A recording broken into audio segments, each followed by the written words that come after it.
The email from Dad arrived at 11:42 p.m. on a Tuesday, the night before our quarterly board meeting.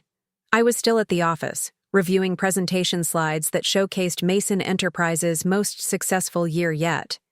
Revenue up 37%, expansion into 3 new markets, and a valuation that had finally crossed the $80 million threshold I'd been chasing for years. I'd love to know which corner of the globe you're watching from, and if this story speaks to you, make sure to subscribe.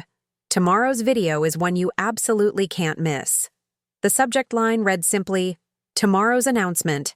My coffee had gone cold hours ago, but I barely noticed as I clicked open the message, expecting Dad's usual pre-meeting notes or last-minute agenda changes. Alex, I've made my decision regarding succession. After careful consideration, I believe Jessica is ready to assume the role of CEO. I'll be announcing the transition at tomorrow's board meeting. This is what's best for the company's future. Dad." 17 words. That's all it took to erase 8 years of sacrifices, 60-hour work weeks, and the relentless drive that had transformed our family's struggling manufacturing business into an industry leader. 17 words that handed everything I'd built to my sister, who had joined the company exactly 11 months ago after a decade working in fashion marketing in New York. I read the email 3 times, waiting for additional explanation, context, or even a thank you for what I'd accomplished. There was nothing. Just the quiet hum of the empty office and the glaring numbers on my presentation that now felt like a cruel joke. Mason Enterprises, building our legacy. What legacy? Apparently not mine. The digital clock on my desk flipped to 12:01 a.m. as I finished reading Dad's email for the 4th time. My throat tightened as the full weight of his decision settled over me, making the spacious corner office feel suddenly claustrophobic. 8 years ago, when I joined Mason Enterprises straight out of my MBA program, the company had been on the verge of bankruptcy. A failing manufacturing operation with outdated equipment, plummeting sales, and a workforce demoralized by 3 rounds of layoffs. My father, Richard Mason, had been diagnosed with early-stage Parkinson's that same year, the tremor in his right hand a constant reminder of his vulnerability. While my mother urged him to sell the business and focus on his health, I saw something different, an opportunity to prove myself by saving our family legacy. "I can fix this, Dad," I had promised him, full of the confidence that comes with top grades from Wharton and 0 experience in the real world. "Give me 2 years to turn things around," he'd agreed reluctantly. Not because he believed in me, I learned later he'd already been in talks with potential buyers, but because the offers had been insultingly low. No one wanted to pay good money for a company making metal components for industries that were increasingly moving production overseas. I printed Dad's email, the paper warm in my hand as it emerged from the printer. A physical reminder that this was real, not some exhaustion-induced hallucination. My reflection in the darkened window showed a woman I barely recognized, Alexandra Mason, 34, with dark circles under her eyes and hair hastily pulled back in, a messy bun. 8 years of prioritizing balance sheets over relationships, strategy over sleep, and company milestones over personal ones had taken their toll. Anger came first, sharp and clarifying. I crumpled the paper in my fist, then immediately smoothed it out again, a lifetime of controlling my emotions kicking in automatically. The company's trajectory flashed before me. The terrifying first year when I'd mortgaged my condo to meet payroll, the pivot to specialized aerospace components that had saved us, the acquisition of our biggest competitor 3 years ago that had doubled our market share. All of it orchestrated by me while Dad gradually stepped back, his contribution limited to occasional advice and his name on the letterhead. And Jessica? My younger sister had cheered from the sidelines, pursuing her own career in fashion marketing in New York, visiting home for holidays, and calling once a week to check on Dad. She'd shown 0 interest in the family business until last year when her marriage had fallen apart and she'd needed a fresh start. I'd been the one to suggest she join the company, a decision that now felt like I'd fashioned my own guillotine. Director of Brand Development. A position I'd created, specifically for her, allowing Jessica to use her marketing background while learning the business. She'd done well, admittedly. Her rebranding initiative had helped us break into new markets, and her fresh perspective had challenged some of our outdated practices. But CEO? After less than a year? The absurdity of it made me laugh out loud, the sound hollow in the empty office. I reached for my phone to call Dad, then stopped myself. This wasn't a conversation to have at midnight, fueled by shock and betrayal. Tomorrow's board meeting was in 8 hours. I needed to be strategic, not emotional. I texted my closest ally instead. Marcus, emergency breakfast, 6 a.m. at Westfield Diner. Dad's making Jessica CEO. Marcus Reynolds had been our CFO for 6 years, poached from a larger competitor with the promise of equity and autonomy. He'd been skeptical about joining a family business, but I'd convinced him we operated differently. Merit over blood, I'd assured him. Another promise about to be broken.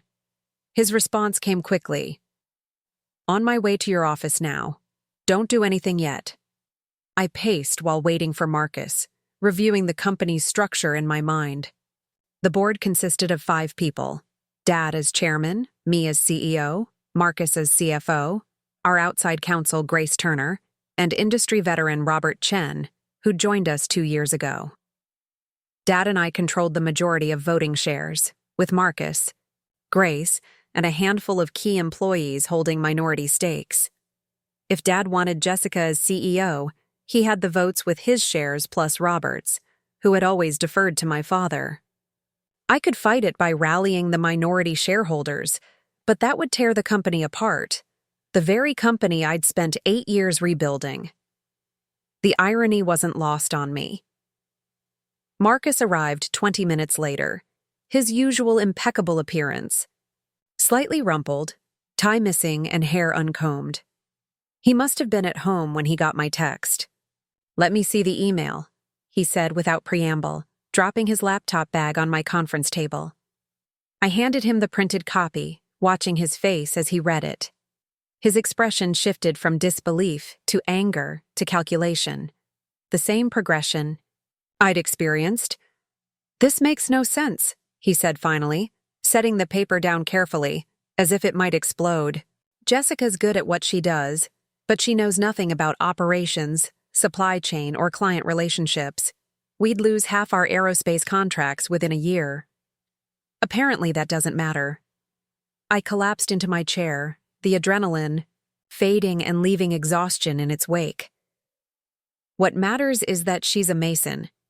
So are you, Marcus pointed out, taking the seat across from me. And you're the one who saved this company. Not according to that email. I gestured at the crumpled paper. According to that, I was just keeping the seat warm. Marcus ran a hand through his already disheveled hair. There has to be more to this. Richard isn't a sentimental decision-maker. He's ruthlessly practical. Always has been. This goes against everything I know about how he operates. He was right. Dad had built Mason Enterprises from nothing, starting in our garage with one metal press and turning it into a respected manufacturer through sheer determination and strategic thinking. Even as his health declined, his business instincts remained sharp. This decision was completely out of character. Jessica must have convinced him somehow, I said, turning to my computer to pull up company financials. She's always been able to wrap him around her finger. No, Marcus said, with a certainty that made me look up. This isn't about family dynamics. There's something else happening here. When did you last look at the shareholder registry? 3 months ago, during the last quarterly review. Everything was normal. I pulled up the file, scanning the familiar list of names and percentages. Nothing seemed amiss. Marcus leaned over my shoulder, pointing at the screen. Check the transaction logs, see if there have been any transfers or new allocations. I clicked, through to the detailed view, and there it was. A transfer of 5% of Dad's shares to Jessica, dated just 2 weeks ago.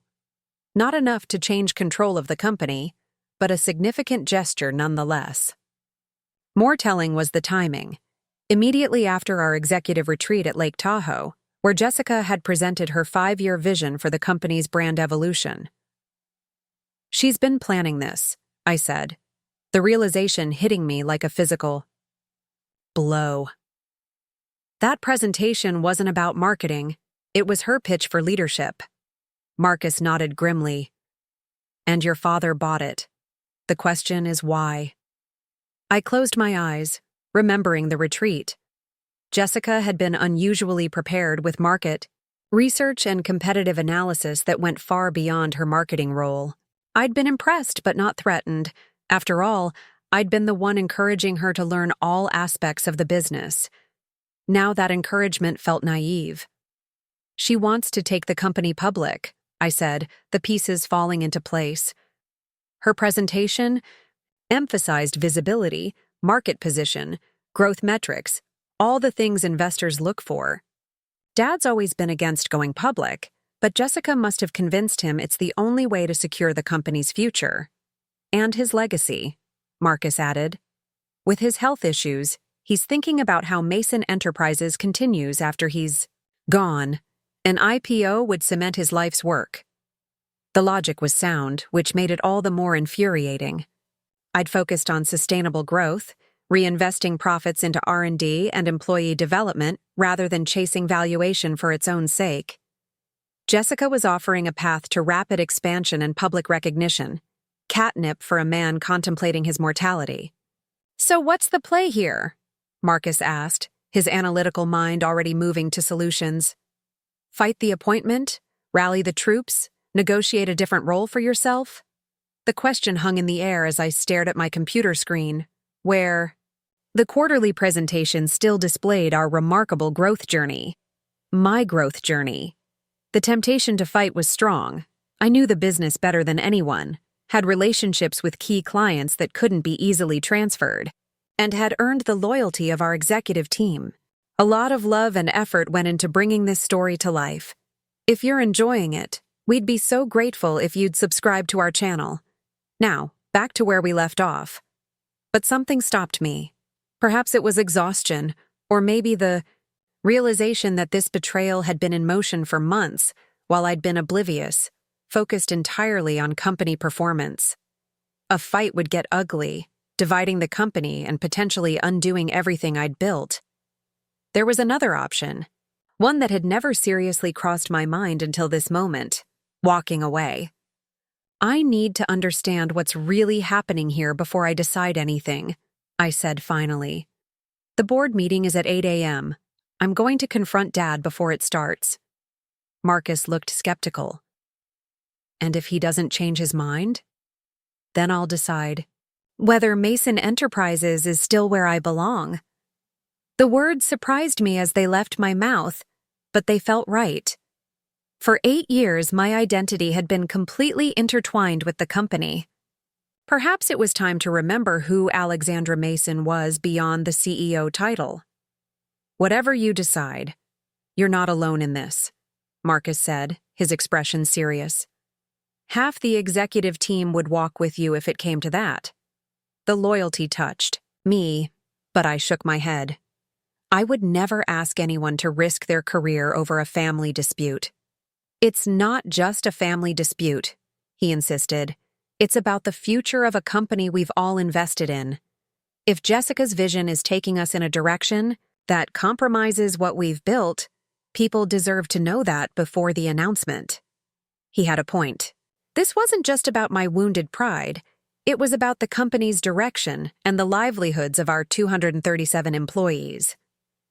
People who had trusted my leadership and contributed to our turnaround deserved more than a surprise announcement. 6 hours. "Until the board meeting," I said, glancing at the clock. "We should get some rest." Marcus laughed without humor. "You think either of us is going to sleep tonight?" "No," I admitted. "But we'll think more clearly with coffee and breakfast. Westfield Diner at 6 a.m., then we head to the office." I want to talk to Dad alone before anyone else arrives. After Marcus left, I shut down my computer and gathered my things. The quarterly presentation saved but unfinished. As I walked to the elevator, I passed the company timeline displayed prominently in our main hallway, a series of framed photographs showing Mason Enterprises' evolution. The earliest showed my grandfather in front of the original workshop in 1953. The most recent was from last month's company picnic, with me standing between Dad and Jessica, all of us smiling. That photograph caught my attention now in a way it hadn't before.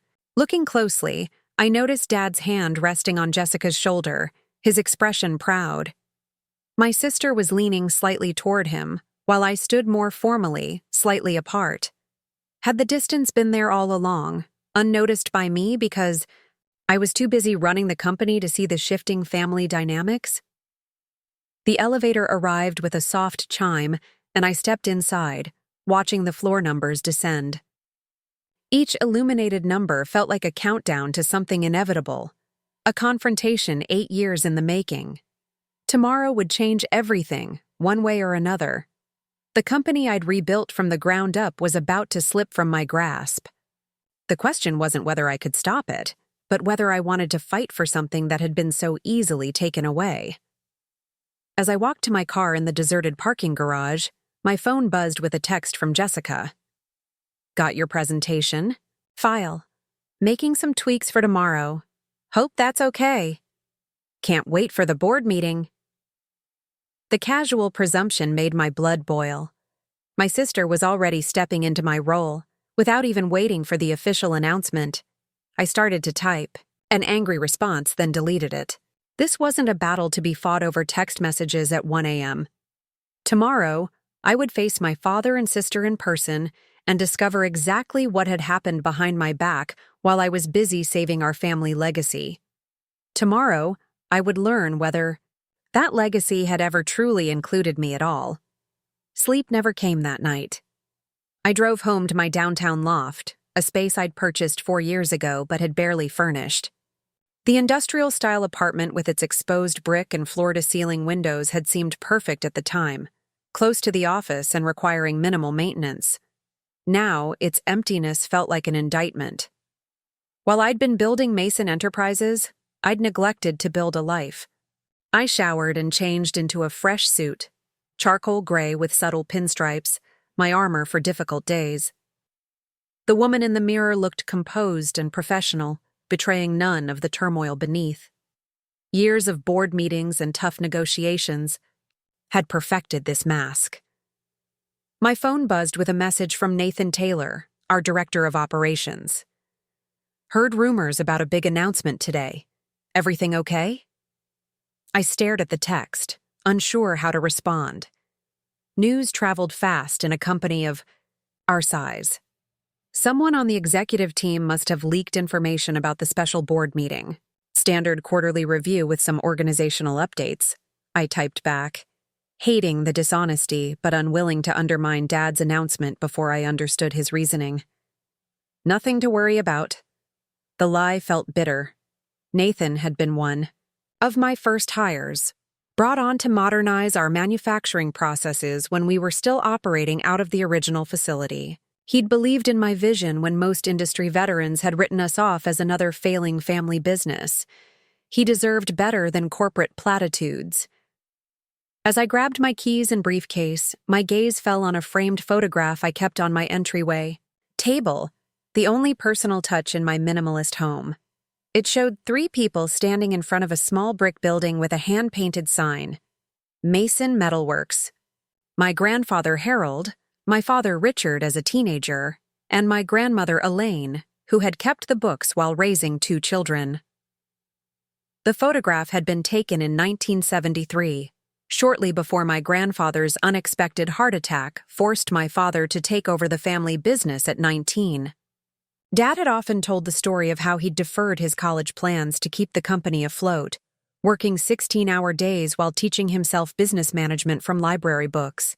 What he mentioned less frequently was how my grandmother had mortgaged their home to provide emergency capital, or how she'd worked alongside him for another 20 years before retiring. In the Mason family narrative, it was always about the men who built the business, never the women who sacrificed to make it possible. I'd never questioned this narrative growing up. Instead, I'd internalized it, determined to be the exception, the Mason woman who would earn her place in the company history. This determination has shaped my every decision. Choosing business school over law school, selecting courses focused on manufacturing and operations management, interning at larger industrial companies to learn best practices. By the time I returned home after my MBA, Mason Enterprises had grown from its humble beginnings into a respectable mid-sized manufacturer with 120 employees and $15 million in annual revenue. Dad had taken Grandpa's small metalworking shop and transformed it into a legitimate business, primarily serving the automotive industry. But the company had been struggling for years by then. The 2008 recession had hit our automotive clients. Hard and subsequent years brought increased competition from overseas manufacturers with significantly lower labor costs. By 2015, when Dad was diagnosed with Parkinson's, Mason Enterprises was losing money every quarter, surviving on its cash reserves, and Dad's stubborn refusal to acknowledge how dire the situation had become. I remembered the family meeting where I'd announced my intention to join the company and turn it around. Mom had been skeptical, worried I was sacrificing my career out of obligation. Jessica, fresh out of college and starting her fashion marketing career in New York, had been supportive, but clearly relieved the responsibility wasn't falling to her. Dad had been defensive at first, unwilling to admit how much help he needed. "I've guided this company through 3 recessions," he'd insisted, the slight tremor in his hand belying his confident tone. "We just need to weather this downturn." "Dad, this isn't a downturn. It's a structural change in the industry," I'd argued, spreading out the market analysis I'd prepared. "Our traditional clients are either going bankrupt or moving production overseas. If we don't pivot to higher margin, specialized components where American manufacturing still has advantages, we won't survive another year." That had been the first time I'd seen respect in my father's eyes. Not the paternal pride I'd grown up with, but genuine professional respect. He'd recognized that I wasn't just his daughter offering to help. I was a business strategist presenting a viable path forward. The Westfield Diner was quiet at 6 a.m., with only a few early shift workers occupying booths along the windows. Marcus was already there when I arrived, 2 cups of coffee and a stack of papers on the table in front of him. He looked like he'd had about as much sleep as I had. "I've been going through the financials from the last 6 months," he said without preamble as I slid into the booth. "Looking for anything unusual?" "And?" I reached for the coffee, grateful for its warmth and caffeine. "Nothing obvious in the operational accounts, but there's been a significant increase in consulting expenses." He pushed a spreadsheet toward me. 3 different firms hired in the last 4 months, all reporting directly to your father. 2 are IPO specialists, and the 3rd specializes in family business succession planning. I scanned the numbers, my suspicions confirmed. "So, Dad and Jessica have been planning this for months. The consultants were paid from the chairman's discretionary budget, which is why they never crossed my desk for approval." "Exactly." Marcus sipped his coffee, his expression grim.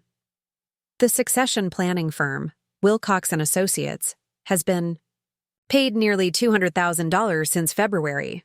That's a serious engagement." "February," I repeated, the timeline falling into place, right after Jessica presented her rebranding initiative to the board. Marcus nodded. "She impressed your father with that presentation. It went well beyond marketing. She had financial projections, market expansion strategies, competitive analysis. Looking back, it was essentially an audition for leadership. The waitress arrived to take our order, but I waved her away, my appetite gone. The betrayal felt deeper with each new detail. Not just the decision itself, but the elaborate planning behind it, all conducted while I was working 60-hour weeks growing the company. There's more, Marcus said, pulling out another document. I spoke with Diane in legal this morning. She's been working on updated corporate bylaws for the last month. The changes strengthen the chairman's authority and reduce some of the CEO's autonomous decision-making power. So even if I fought this and somehow kept my position, Dad would have more control over my decisions. The realization landed like a physical blow. He's been systematically reducing my power while preparing Jessica to take over. Marcus looked uncomfortable. There's a clause specifically about acquisition decisions requiring board approval for any transaction over $5 million. That's aimed directly at your strategy of growth through strategic acquisitions. Our server returned with fresh coffee, her cheerful, "Anything else I can get you folks?" jarringly out of place amid our somber conversation. We both shook our heads, and she moved on to other tables.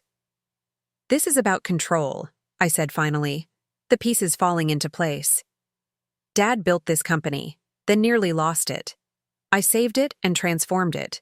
But in doing so, I took it in directions he never would have chosen. He's using Jessica to regain control. That's part of it, Marcus agreed. But don't underestimate Jessica either. From what I've seen in executive committee meetings, she has her own vision for Mason Enterprises. One that's different from both yours and your father's. I'd been so focused on Dad's betrayal that I hadn't fully considered Jessica's agency in this situation. My sister had always been the family charmer, easily making friends, adapting to social situations, persuading people to her point of view. While I'd inherited Dad's analytical mind and driving work ethic, Jessica had Mom's emotional intelligence and interpersonal skills. Growing up, I'd excelled academically while Jessica had thrived socially. I joined the debate team and math club. She became student body president and planned school events. I worked summer internships. She traveled Europe with friends. Our paths had been so different that we'd never really competed, until now. "I need to understand what Jessica's offering that I'm not," I said, more to myself than to Marcus. This isn't just about Dad clawing back control.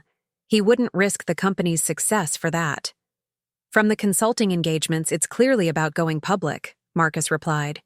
"Jessica's background in brand development and marketing makes her a more appealing CEO to potential investors than an operations-focused numbers person who avoids the spotlight," I finished for him. "She's the face they want for the IPO roadshow." It made a certain cold, logical sense.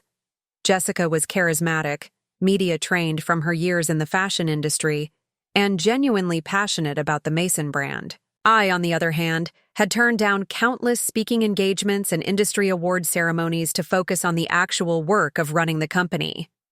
"It's not just about appearances," Marcus said, loyal as always.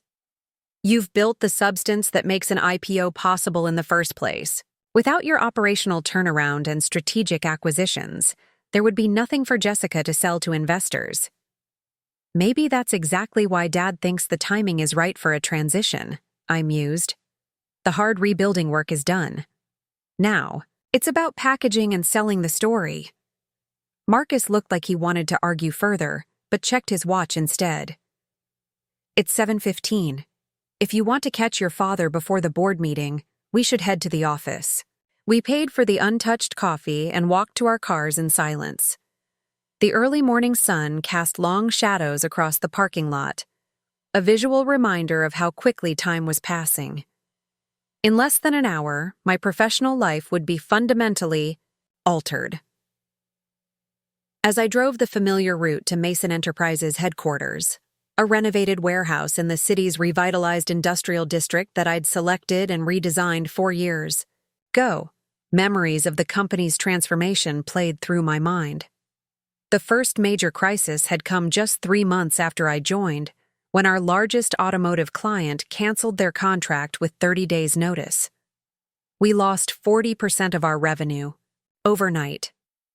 I'd called an emergency all-hands meeting, explained the situation plainly, and laid out 2 options: immediate layoffs of half the workforce to cut costs, or a collective agreement to reduce everyone's hours by 20% while we pursued new business. The employees had voted unanimously for the second option, placing their trust in my ability to find a path forward. Those first 6 months had been brutal, working around the clock to identify new market opportunities, redesigning our manufacturing, processes to produce higher precision components, mortgaging my condo to cover cash flow gaps when the bank refused to extend our credit line.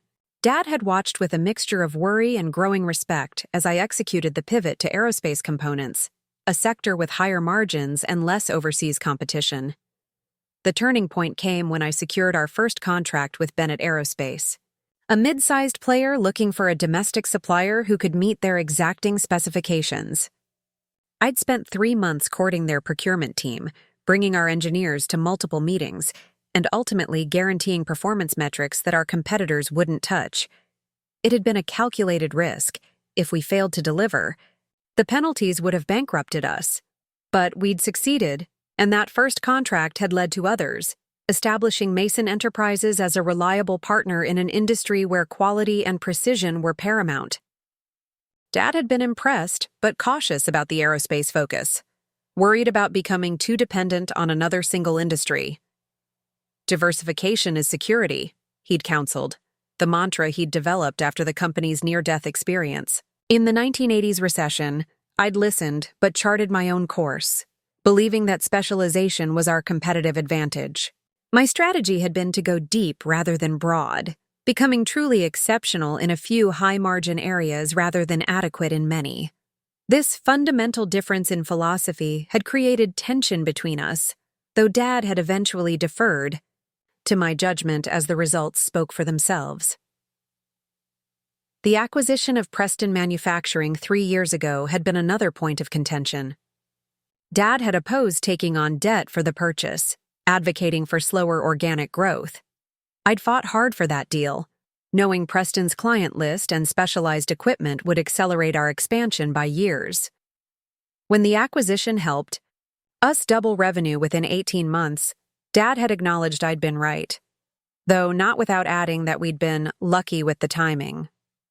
Had those strategic disagreements contributed to his decision to replace me? Was Jessica promising a return to his more conservative approach, cloaked in the exciting language of an IPO? Or was she truly offering something new, a third path, neither Dad nor I had fully explored? The Mason Enterprises building came into view, its renovated brick facade and modern glass additions, a physical manifestation of how we'd honored the company's history while transforming it for the future. The parking lot was still mostly empty, with only a few early arrivers' cars scattered across the front spaces. Dad's black Lincoln was already there, parked in his reserved spot near the entrance. As I pulled into my own space beside his, I noticed a silver BMW I didn't recognize. The vanity plate read, J. Mason 1. Jessica's new car, apparently, and a new custom license plate to go with her anticipated promotion. The presumption stung, confirming this had been in the works for some time. I sat in my car for a moment, steeling myself for the conversation ahead. Through the glass lobby doors, I could see the receptionist, Vicky, already at her desk. Above her hung the company's mission statement, emblazoned on brushed metal. Precision, integrity, innovation. Words I'd crafted during our rebranding 5 years ago, now being used to justify my removal.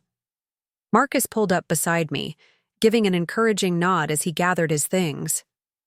Whatever happens in there, remember what you've built, he said as we walked toward the entrance. No one can take that away from you. His words were meant to comfort, but they carried an unintended implication, that I should prepare to lose everything else. The lobby was quiet, the workday not yet officially begun. Vicky looked up with her usual cheerful greeting, then registered. Our serious expressions. Your father and sister are in the conference room, she said, answering my unasked question. They arrived about 20 minutes ago. So they were together, likely going over final details before the board meeting. The united front against me was forming already. Thanks, Vicky, I managed, heading for the executive elevator. As the doors closed, I caught Marcus watching me with concern. "You don't have to do this alone," he said. "I can come with you." I shook my head. "This is between me, my father, and my sister. Family business in every sense of the term." The elevator ascended smoothly to the top floor, where both our executive offices and the main boardroom were located. Through the glass walls of the conference room, I could see Dad and Jessica huddled over a laptop, their backs to the elevator. They looked comfortable together, a united team already in sync. For a moment, watching them through the glass, I felt like an outsider in the company I'd rebuilt. Then I straightened my shoulders, adjusted my suit jacket, and moved forward to confront the architect of my professional undoing, the father I'd spent my entire career trying to make proud. I paused. Outside the conference room, observing the scene through the glass partition, Jessica was animated, gesturing at something on her laptop screen while Dad nodded approvingly. They hadn't noticed me yet. Jessica looked polished and prepared in a teal dress that complemented her auburn hair, now styled in a more sophisticated bob than the flowing locks she'd worn when she first joined the company. The transformation wasn't just physical. Her posture exuded confidence, her gestures more measured and purposeful than the expressive girl I'd grown up with. She'd adapted to the corporate world with remarkable speed. Dad looked older than he had even a month ago. His silver hair had thinned noticeably, and the lines around his eyes had deepened. The tremor in his right hand was more pronounced as he pointed at the screen, an unavoidable sign of his progressing Parkinson's. But his eyes were sharp and focused, displaying none of the resignation or defeat I'd seen during the company's darkest days. I knocked lightly on the glass door before pushing it open. Both heads turned in unison, their expressions shifting in telling ways. Dad's face revealed momentary guilt before settling into determined resolve. Jessica showed a brief alarm before she masked it with an overly bright smile. "Alex, you're early," she said, closing her laptop with casual haste. "We were just going over some presentation details." "I'm sure you were," I replied, my voice calmer than I felt. I focused on Dad. "I think we need to talk before the board meeting." He nodded, his expression guarded. "Jessica, could you give us a few minutes?" My sister hesitated, glancing between us as if assessing the potential damage I might cause to their carefully laid plans. "The meeting starts in 30 minutes, she reminded him, subtly establishing her right to be part of leadership discussions. "This won't take long," I assured her, my professional smile firmly in place. Once she'd left, closing the door behind her with a final concerned glance at Dad, I took the seat across from him. For a moment, neither of us spoke. The silence stretched, uncomfortably as I searched for words that wouldn't immediately ignite a confrontation. Dad broke the silence first, his voice carrying the authoritative tone he'd used throughout my childhood when laying down non-negotiable rules. "I assume you got my email." "I did," I confirmed, keeping my tone neutral. What I didn't get was an explanation. He sighed, the sound weighted with a complex mix of emotions. "Alex, this decision wasn't made lightly. I've been considering the company's future leadership for over a year now." "A year." I repeated the time frame, letting its significance hang in the air.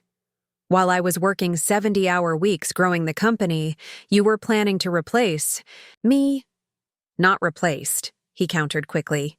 "Transition. There's an important difference. Not from where I'm sitting." I leaned forward, struggling to keep my voice even. "Dad, I took a failing company on the verge of bankruptcy and transformed it into an $80 million enterprise with clients in 4 countries. Our profit margins have doubled. Employee retention is at an all-time high. By every objective measure, my leadership has been successful." "I don't dispute any of that," he acknowledged, surprising me. "Your operational achievements have been remarkable. You saved Mason Enterprises when I couldn't see a way forward, and you've built something far beyond what I imagined possible." The praise should have felt satisfying, but it only deepened my confusion. Then why? Why hand the company to Jessica when she has 11 months of experience compared to my 8 years?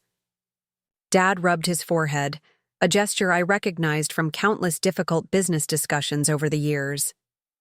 Because Mason Enterprises needs different leadership for its next phase of growth.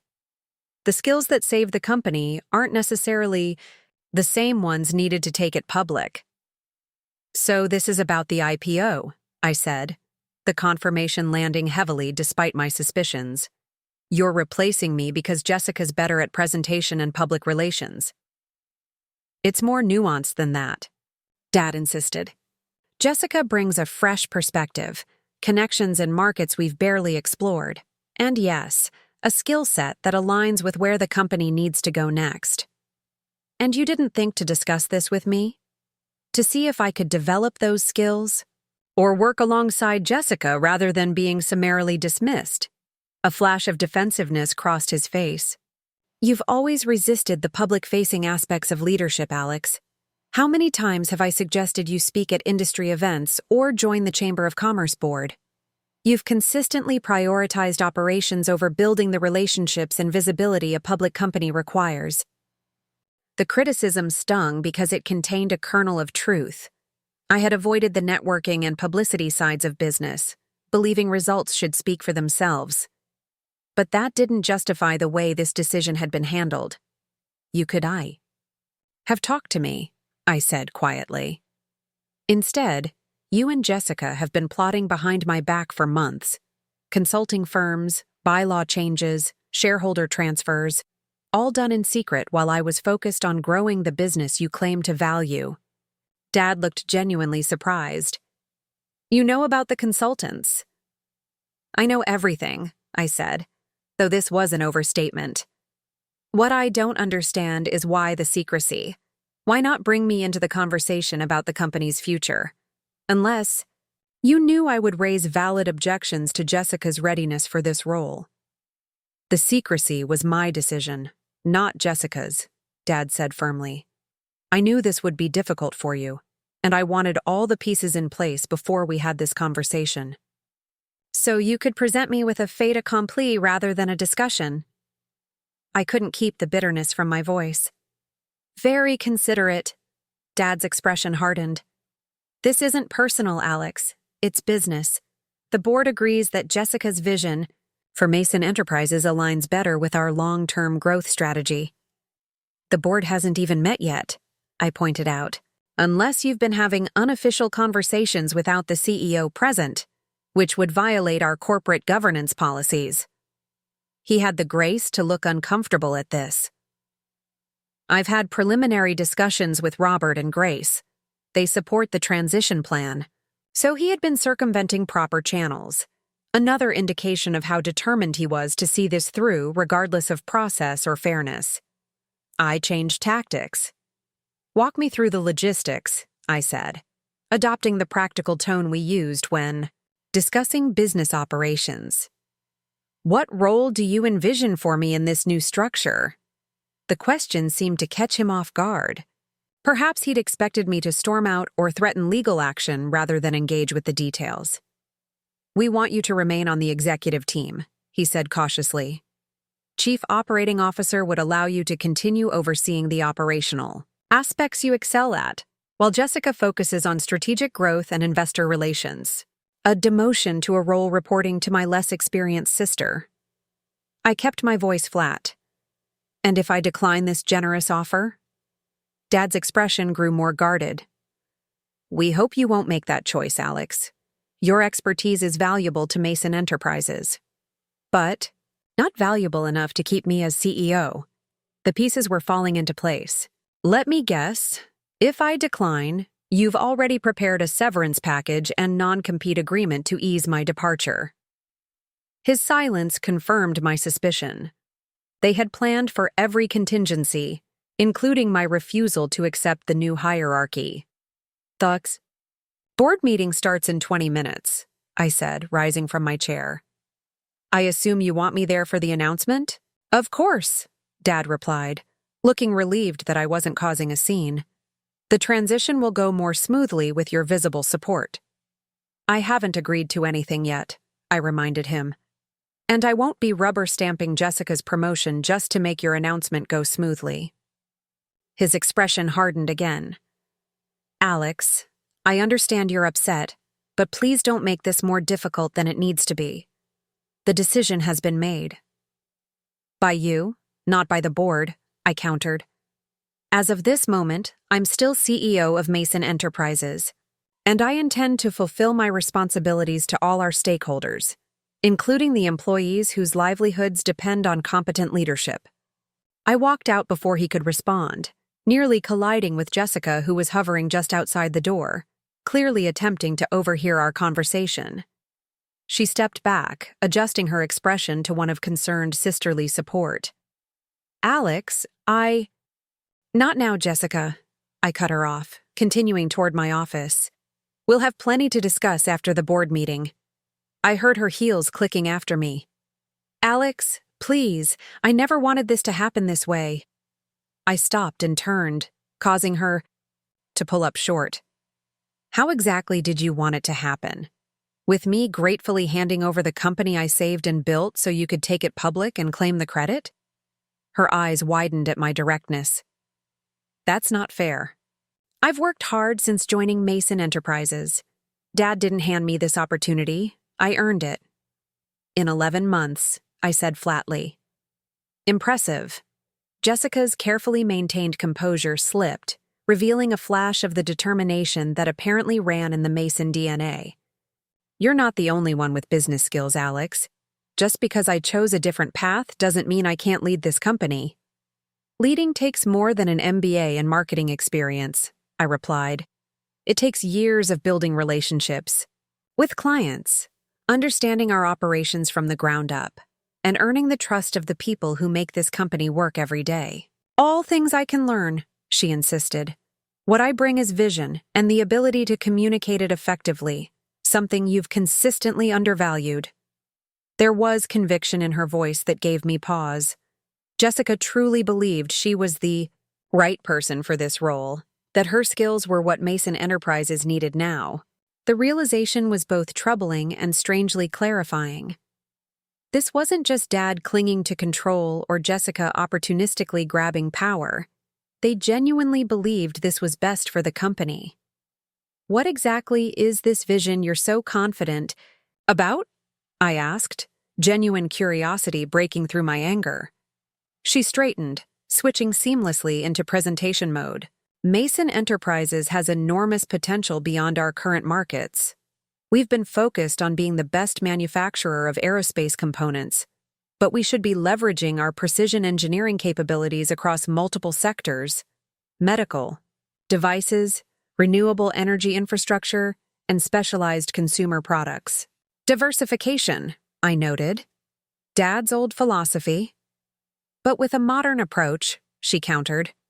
Not just manufacturing components for other companies' products, but developing our own branded lines.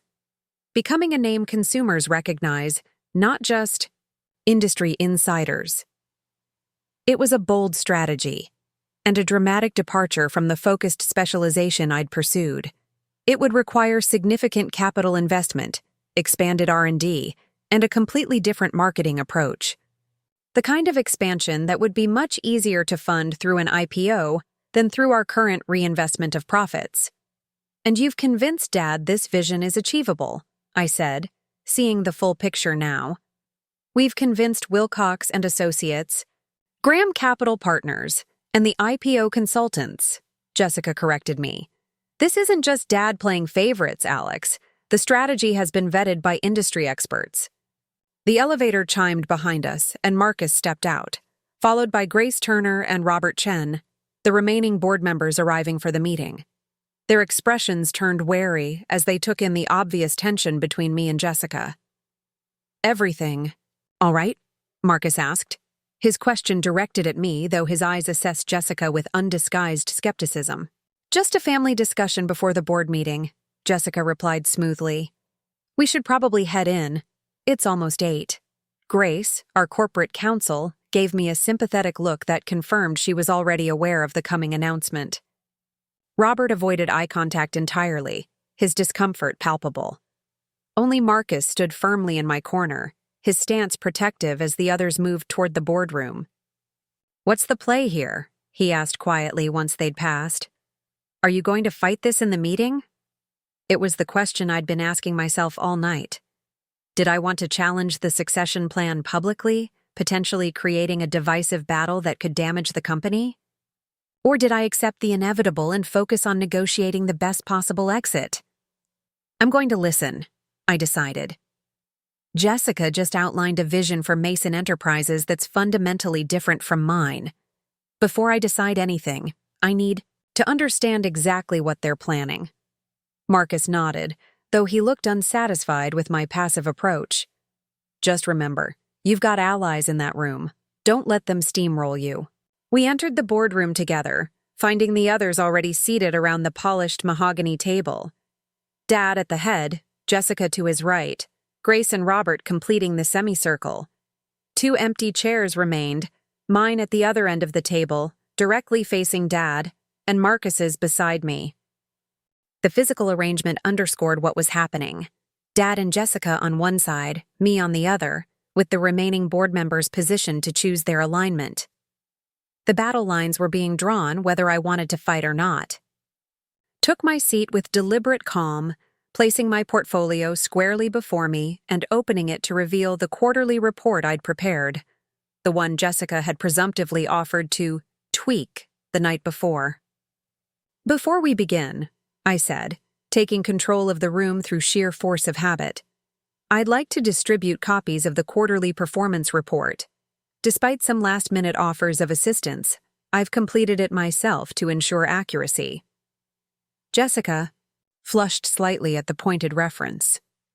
Dad frowned but said nothing as I passed the bound reports around the table. "As you'll see," I continued, second quarter results exceeded projections in all key metrics. Revenue is up 17% year over year, with EBITDA showing a 22% improvement. Our aerospace division secured 2 major new contracts, and the Davis acquisition has been fully integrated, yielding the cost synergies we projected.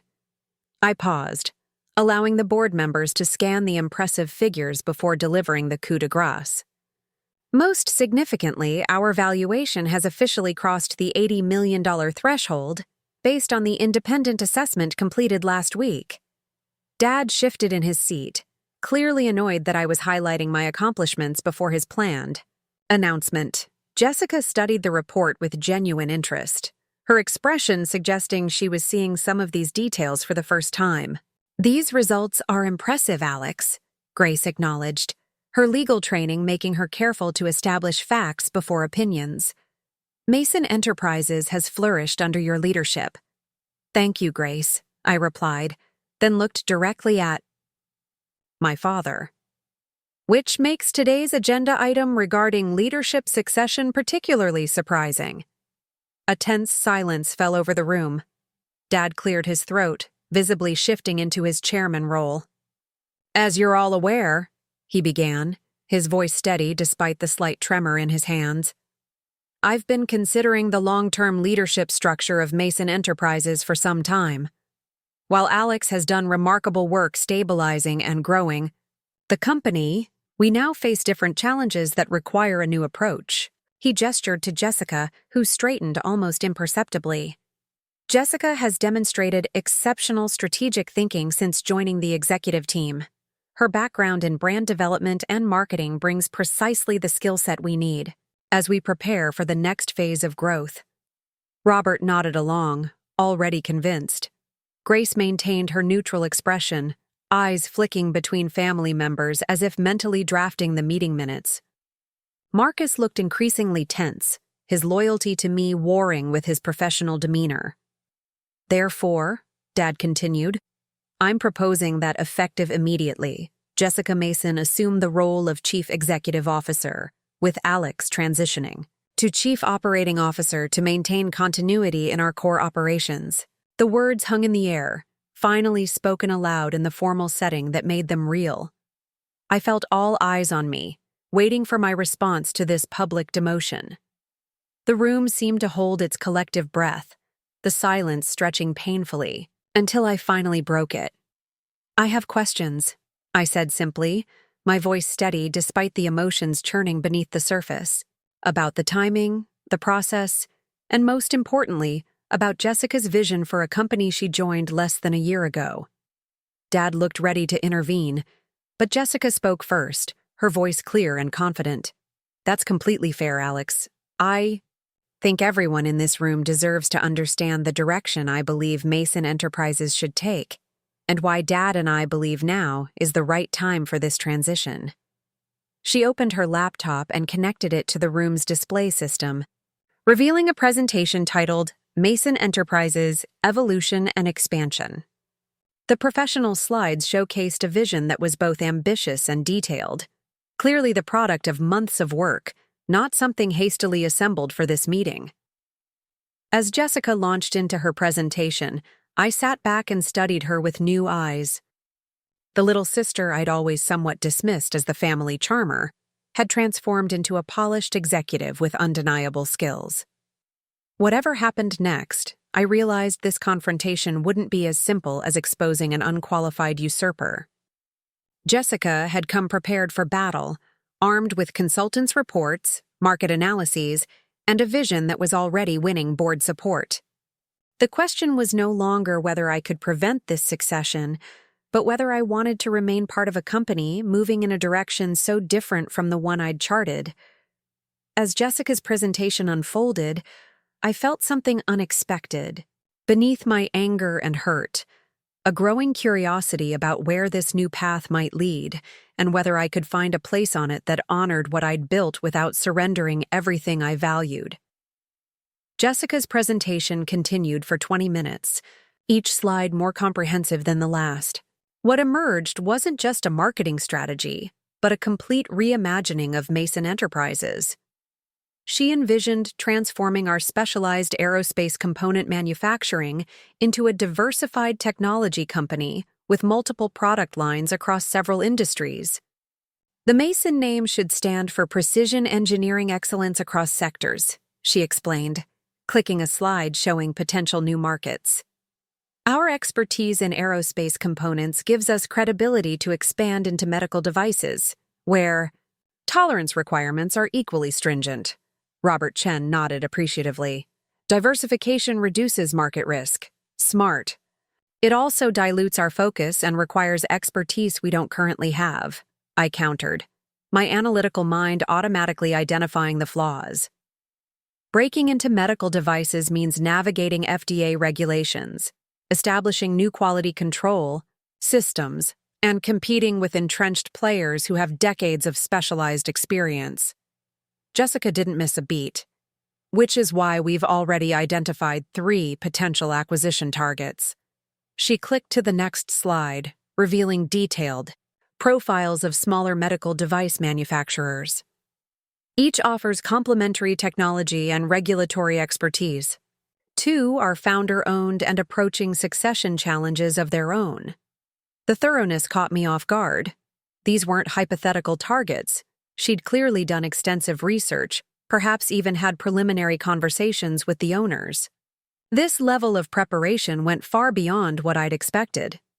Acquisitions require capital, Marcus noted, his CFO instincts kicking in. Our current growth strategy already reinvests most of our free cash flow. Which brings us to Phase 2, Jessica replied smoothly, advancing to a slide titled Funding Expansion Through Public Capital Markets. For the next 10 minutes, she outlined a detailed roadmap to an IPO within 18 months. The timeline included preparation phases, regulatory filings, investor roadshows, and post-IPO governance structures.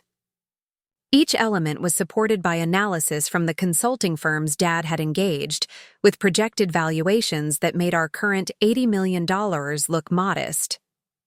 Our preliminary discussions with Graham Capital suggest a potential IPO valuation of $150 to $200 million depending on market conditions and our pre-filing performance, Jessica explained.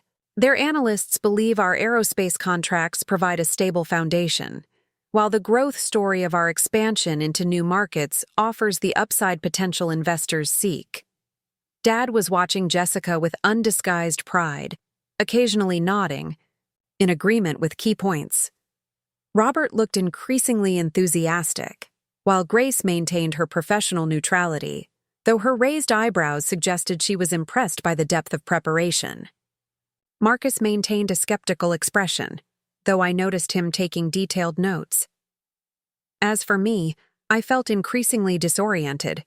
The vision Jessica presented was ambitious, detailed, and not without merit. In some alternate universe where this plan had been presented collaboratively, I might have engaged constructively with its potential while addressing its risks. Instead, it had been developed behind my back as justification for my removal. Jessica reached the final slide, which showed a proposed organizational chart for the new Mason Enterprises. Her name occupied the CEO box, with mine in the COO position directly below it. Several new positions were scattered across the chart, including a Chief Innovation Officer and VP of Investor Relations, roles that would dilute the leadership team I'd built. This structure leverages our existing strengths while adding the expertise we'll need for expansion and public market requirements, Jessica concluded. Alex's operational leadership remains vital to our success, while allowing her to focus on what she does best without the distractions of investor relations and strategic partnerships. The condescension in that final statement broke through my professional restraint. "That's very considerate," I said, unable to keep the edge from my voice. "Relieving me of those burdensome distractions after I've spent 8 years building this company from near bankruptcy to an $80 million valuation." Jessica had the grace to look uncomfortable. "I didn't mean it that way, Alex. Your operational excellence is what makes any of this possible. And yet you've spent months planning to replace me without a single conversation about whether I might be interested in leading this expansion myself," I replied. "That suggests you don't value my input on strategy, only my ability to execute." "Yours?" Dad interjected before Jessica could respond. "Alex, this isn't productive. The board needs to focus on the proposal before us, not personal grievances." "My concern is entirely professional," I countered, turning to address the full board. "Jessica has presented an ambitious vision that carries significant execution risks. Expanding into new markets while preparing for an IPO creates competing priorities that could undermine our core business. The board should carefully consider whether this is the right strategy, regardless of who leads it." Robert Chen shifted uncomfortably. "The strategy has merit, Alex. Diversification has been discussed at the board level for years." "Discussed, but not pursued," I pointed out, "because our analysis consistently showed better returns from deepening our aerospace specialization rather than diluting our focus. What's changed, other than Jessica's arrival with marketing skills that make a better IPO story?" "Market conditions," Dad stated firmly.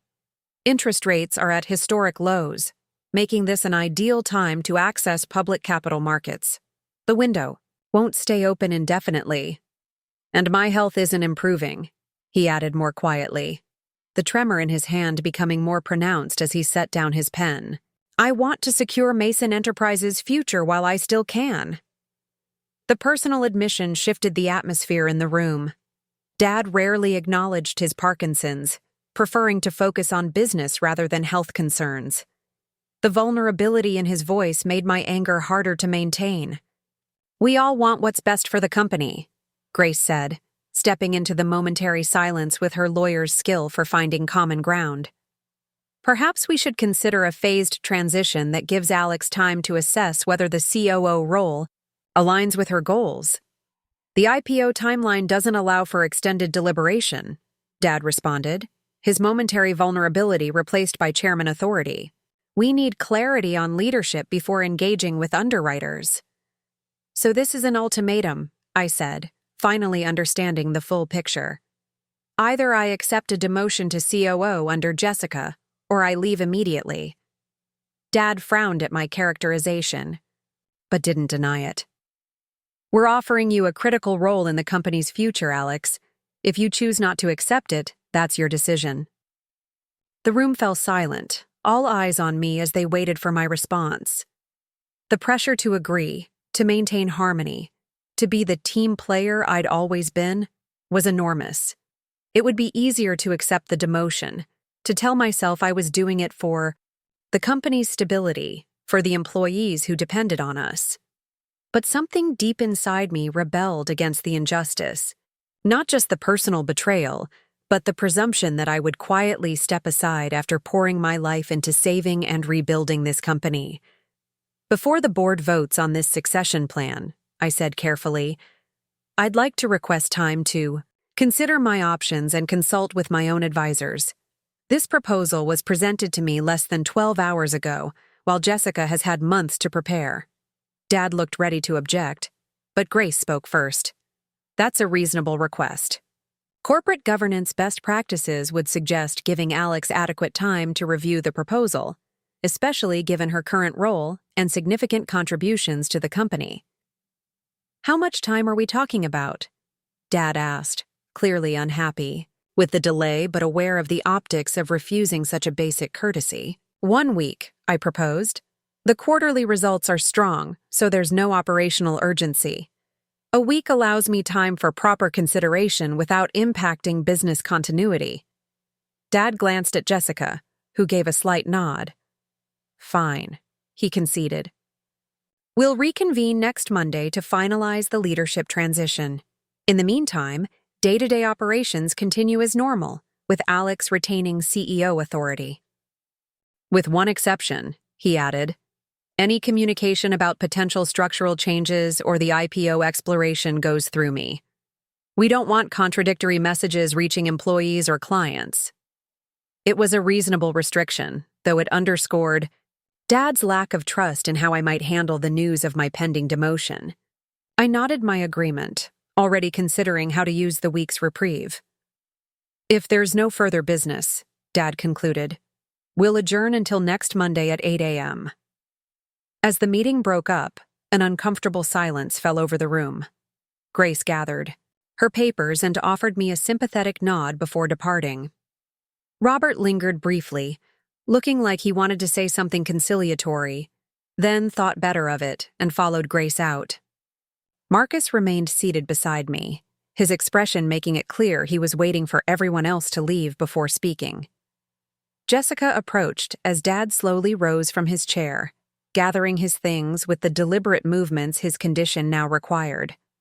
Alex, can we talk? She asked, her voice lower and less confident than during her presentation. Maybe grab lunch later today? I don't think that's a good idea right now, I replied, my professional mask firmly in place despite the turmoil beneath. I need time to process this, Jessica, without you or Dad trying to manage my reaction. She looked hurt but nodded. I understand. Just know that I never intended this to happen this way. Dad insisted on handling the announcement himself. Yet you went along with it, I observed. Spent months preparing your takeover while smiling in my face every day. It wasn't a takeover. It was and is, I interrupted, keeping my voice controlled, but firm. You could have come to me at any point, Jessica. We could have discussed your ideas collaboratively, explored how to integrate your vision with what I've built. Instead, you chose secrecy and manipulation, convincing Dad you were the future while I was just holding the fort. Dad rejoined us, having overheard the end of our exchange. That's unfair, Alex. This was a business decision, not a conspiracy. Business decisions made in secret, circumventing normal governance processes, specifically designed to present me with a fait accompli? I shook my head. That sounds like a conspiracy by definition. You're being dramatic, Dad said dismissively. We offered you a key role in the company's future. Most people would be grateful for the opportunity to focus on their strengths without the burdens of public company leadership. His condescension ignited a flash of anger I couldn't entirely suppress. Most people haven't spent 8 years rebuilding their father's failing company only to have it handed to their less experienced sister. Perhaps my reaction is entirely proportional to the situation. Dad's face hardened. This attitude isn't helping your case, Alex. If you can't see past your pride to what's best for Mason Enterprises, maybe the COO role isn't right for you either. The threat hung in the air between us. Jessica looked alarmed, clearly not having anticipated Dad escalating the situation. Dad, that's not— It's fine, I interrupted, gathering my materials with deliberate calm. I've requested a week to consider the proposed changes, and the board has granted it. Until then, I remain CEO of Mason Enterprises and will continue fulfilling my responsibilities to all our stakeholders. I walked out without waiting for their response, Marcus falling into step beside me. We maintained silence until we reached my office and closed the door behind us. That could have gone better, he observed dryly. I collapsed into my chair, the professional facade crumbling now that we were alone. Could it? They've been planning this for months, Marcus. Nothing I said in that room was going to change the outcome. But you bought time, he pointed out, taking the seat across from me. A week is enough to develop counter-proposals or exit strategies, depending on what you want. What I want, I said slowly, is to understand what's really happening here. Jessica's vision isn't bad, ambitious and risky, yes, but not without merit. What I can't reconcile is why they went to such lengths to exclude me from its development, when I've devoted my entire career to this company's success. Marcus considered this. From a purely strategic perspective, it makes some sense. Your vision for Mason Enterprises has been consistent: specialized focus, organic growth, reinvestment of profits. Jessica's proposing a fundamental shift in direction that you might have resisted. So rather than persuade me, they decided to replace me, I concluded bitterly. With the added complication of family dynamics, Marcus noted. In most companies, a CEO who delivered your results wouldn't be vulnerable to replacement. But when the chairman is your father and the challenger is your sister, the normal rules don't apply, I finished for him. So what now? Do I fight this? Accept the demotion? Walk away? Marcus leaned forward, his expression serious. Before you decide anything, you need more information. Jessica's presentation was impressive but carefully curated. We need to see the full consultant reports, understand what's been happening behind the scenes, and assess whether her plan is actually viable or just a compelling story. Dad won't voluntarily share those reports, I pointed out. No, but as current CEO, you have legitimate access to anything produced using company resources, Marcus countered. Those consultants were paid from Mason Enterprises funds. Their product belongs to the company, not to your father personally. He was right. Despite Dad's attempts to circumvent normal processes, certain corporate governance principles couldn't be avoided. Start there, Marcus advised. Get copies of everything: the consultant reports, the IPO assessments, the projected financials. For Jessica's expansion plan, review them objectively, looking for both strengths and vulnerabilities. I nodded, already mentally composing the email to our legal department requesting the documents. What else? Speak with key clients and department heads, he suggested. Not about the succession drama, but to gauge their perspectives on diversification versus continued specialization. Their input might help clarify whether Jessica's vision truly serves the company's best interests. And if it does? I asked, voicing the question that had been nagging at me since Jessica's presentation. If her plan actually is better for Mason Enterprises' future than mine? Marcus held my gaze steadily. Then you decide whether you can support that vision in a different role, or whether your talents would be better applied elsewhere. But make that decision from a position of knowledge, not reaction to betrayal. His pragmatic approach helped center me. This wasn't just about family drama or personal pride. It was about the future of a company I'd rebuilt and the livelihoods of everyone who worked there. I owed it to them, and to myself, to evaluate the situation objectively before deciding my next steps. You're right, I acknowledged. First step is gathering information. Full transparency on everything that's been happening behind the scenes. And while you're doing that, Marcus added, consider your leverage.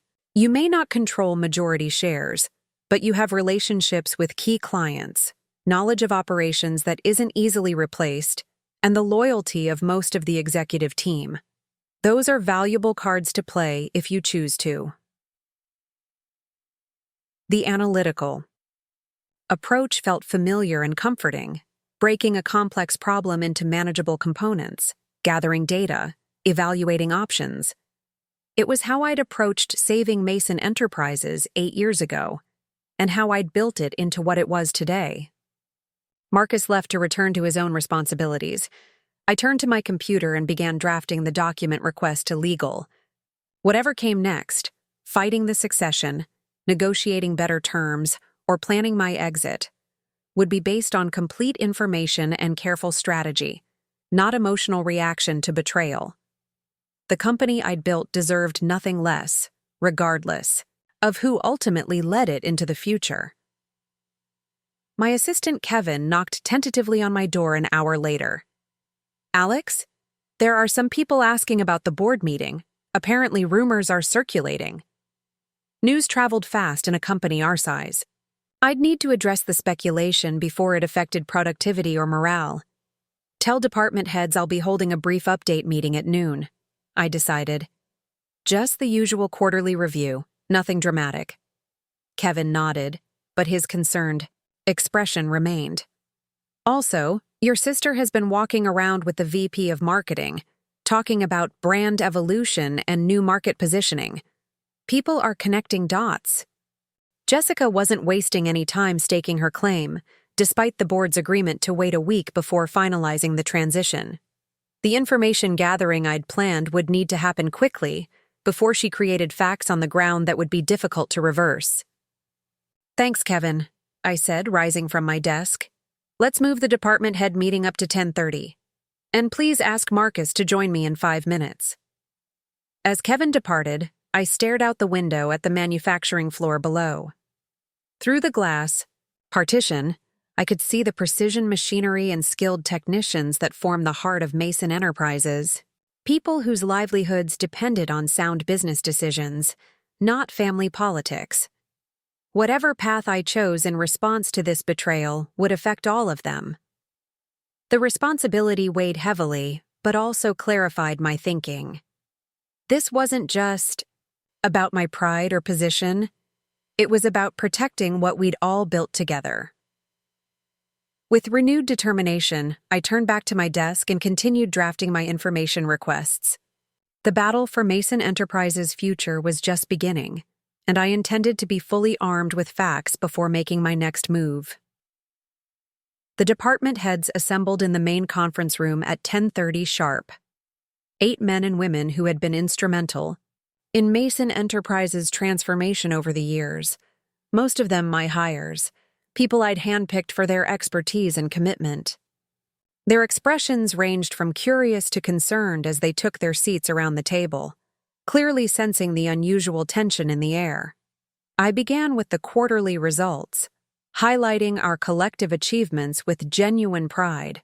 The numbers told a story of consistent growth and operational excellence that I wanted them to remember, regardless of what came next.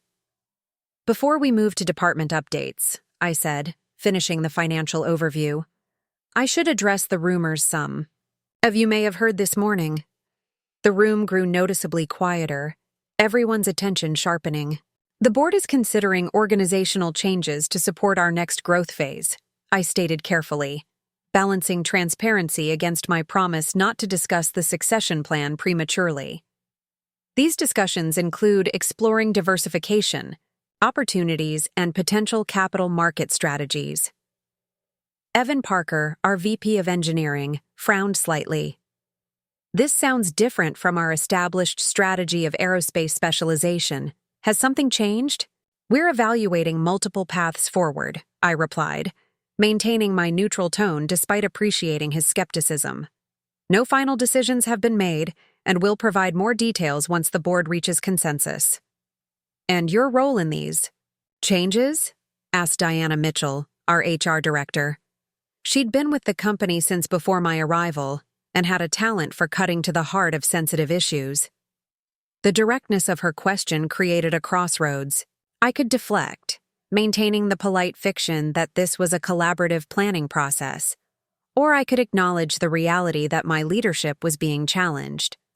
The former would be politically safer, but dishonest. The latter risked creating instability but respected the intelligence of my team. My exact role going forward is part of these discussions, I acknowledged, choosing measured honesty. I remain committed to Mason Enterprises' success, whatever form that takes. A ripple of concern moved through the room. These leaders knew me well enough to read between the lines of my careful statement. Is Jessica being groomed for a larger role? Evan asked, more directly than I'd expected. She's been meeting with people across departments discussing strategic vision and brand evolution. So Jessica had been even busier than I'd realized, laying groundwork throughout the organization while I'd been focused on quarterly results. Her political instincts were sharper than I'd given her credit for. Jessica has been developing marketing and branding strategies that align with potential future directions, I confirmed, threading the needle between transparency and discretion. The board is evaluating her recommendations alongside other considerations. I shifted the conversation to immediate operational priorities, making it clear through my tone that the organizational questions weren't open for further discussion at this time. The meeting continued for another 40 minutes, but an undercurrent of unease remained. These experienced leaders sensed the power dynamics shifting beneath the corporate speak. As the meeting concluded, Diana lingered behind while others filed out. Once we were alone, she closed the door and turned to me with the direct manner that had made her such an effective HR leader. "How bad is it, Alex?" she asked simply. I considered deflecting but decided Diana's institutional knowledge and perspective might be valuable in navigating the coming days. Dad wants Jessica to become CEO with me moving to COO, I admitted. The board votes next Monday. Diana's eyebrows rose, but she contained her surprise quickly. That's unexpected. Jessica's contributions to our marketing have been valuable, but she's been here less than a year. 11 months, I confirmed. Apparently, that's sufficient time to prepare for leading an $80 million company with 237 employees. Diana considered this, her expression thoughtful rather than reactive. Your father has always had strong opinions about succession. I remember when your grandfather was still technically chairman emeritus, but your dad had already taken control of strategic direction. This historical perspective caught my attention. You were here during that transition? She nodded. It wasn't entirely smooth. Your grandfather believed in steady, conservative growth. Your father wanted to expand more aggressively into automotive components, which was controversial at the time. I never knew there was conflict, I said, surprised. The family narrative had always portrayed a seamless handover from grandfather to father. Most employees didn't see it, Diana explained. Harold and Richard kept their disagreements private, but those of us in leadership positions were aware of the tension. She paused, choosing her next words carefully. History has patterns, Alex. This may be less about your performance and more about your father's need to control the company's legacy. The observation aligned with my own emerging theories, but coming from someone who had witnessed the previous generation's transition made it more credible. Thank you for the perspective, I said, genuinely appreciative. I'd value your discretion while the board finalizes its decision. Of course, she assured me. But Alex, whatever happens with titles, don't underestimate your influence here. You rebuilt this company when it was failing. People remember that, regardless of what's on the organizational chart. After Diana left, I sat alone in the conference room, reflecting on her insights. The pattern she'd identified suggested this situation might be less personal than it felt. Perhaps just another iteration of the Mason family's complicated relationship with power and legacy. I was still processing this when my phone buzzed with an email notification. Meredith Wong from Legal had responded to my information request with impressive speed. Documents available in the secure data room. Used highest access protocols per your request. Call if you need anything else. I'd asked Meredith to gather everything related to the succession planning, IPO exploration, and Jessica's strategic proposals. Her prompt response suggested she'd anticipated such a request, or perhaps Marcus had given her a heads up.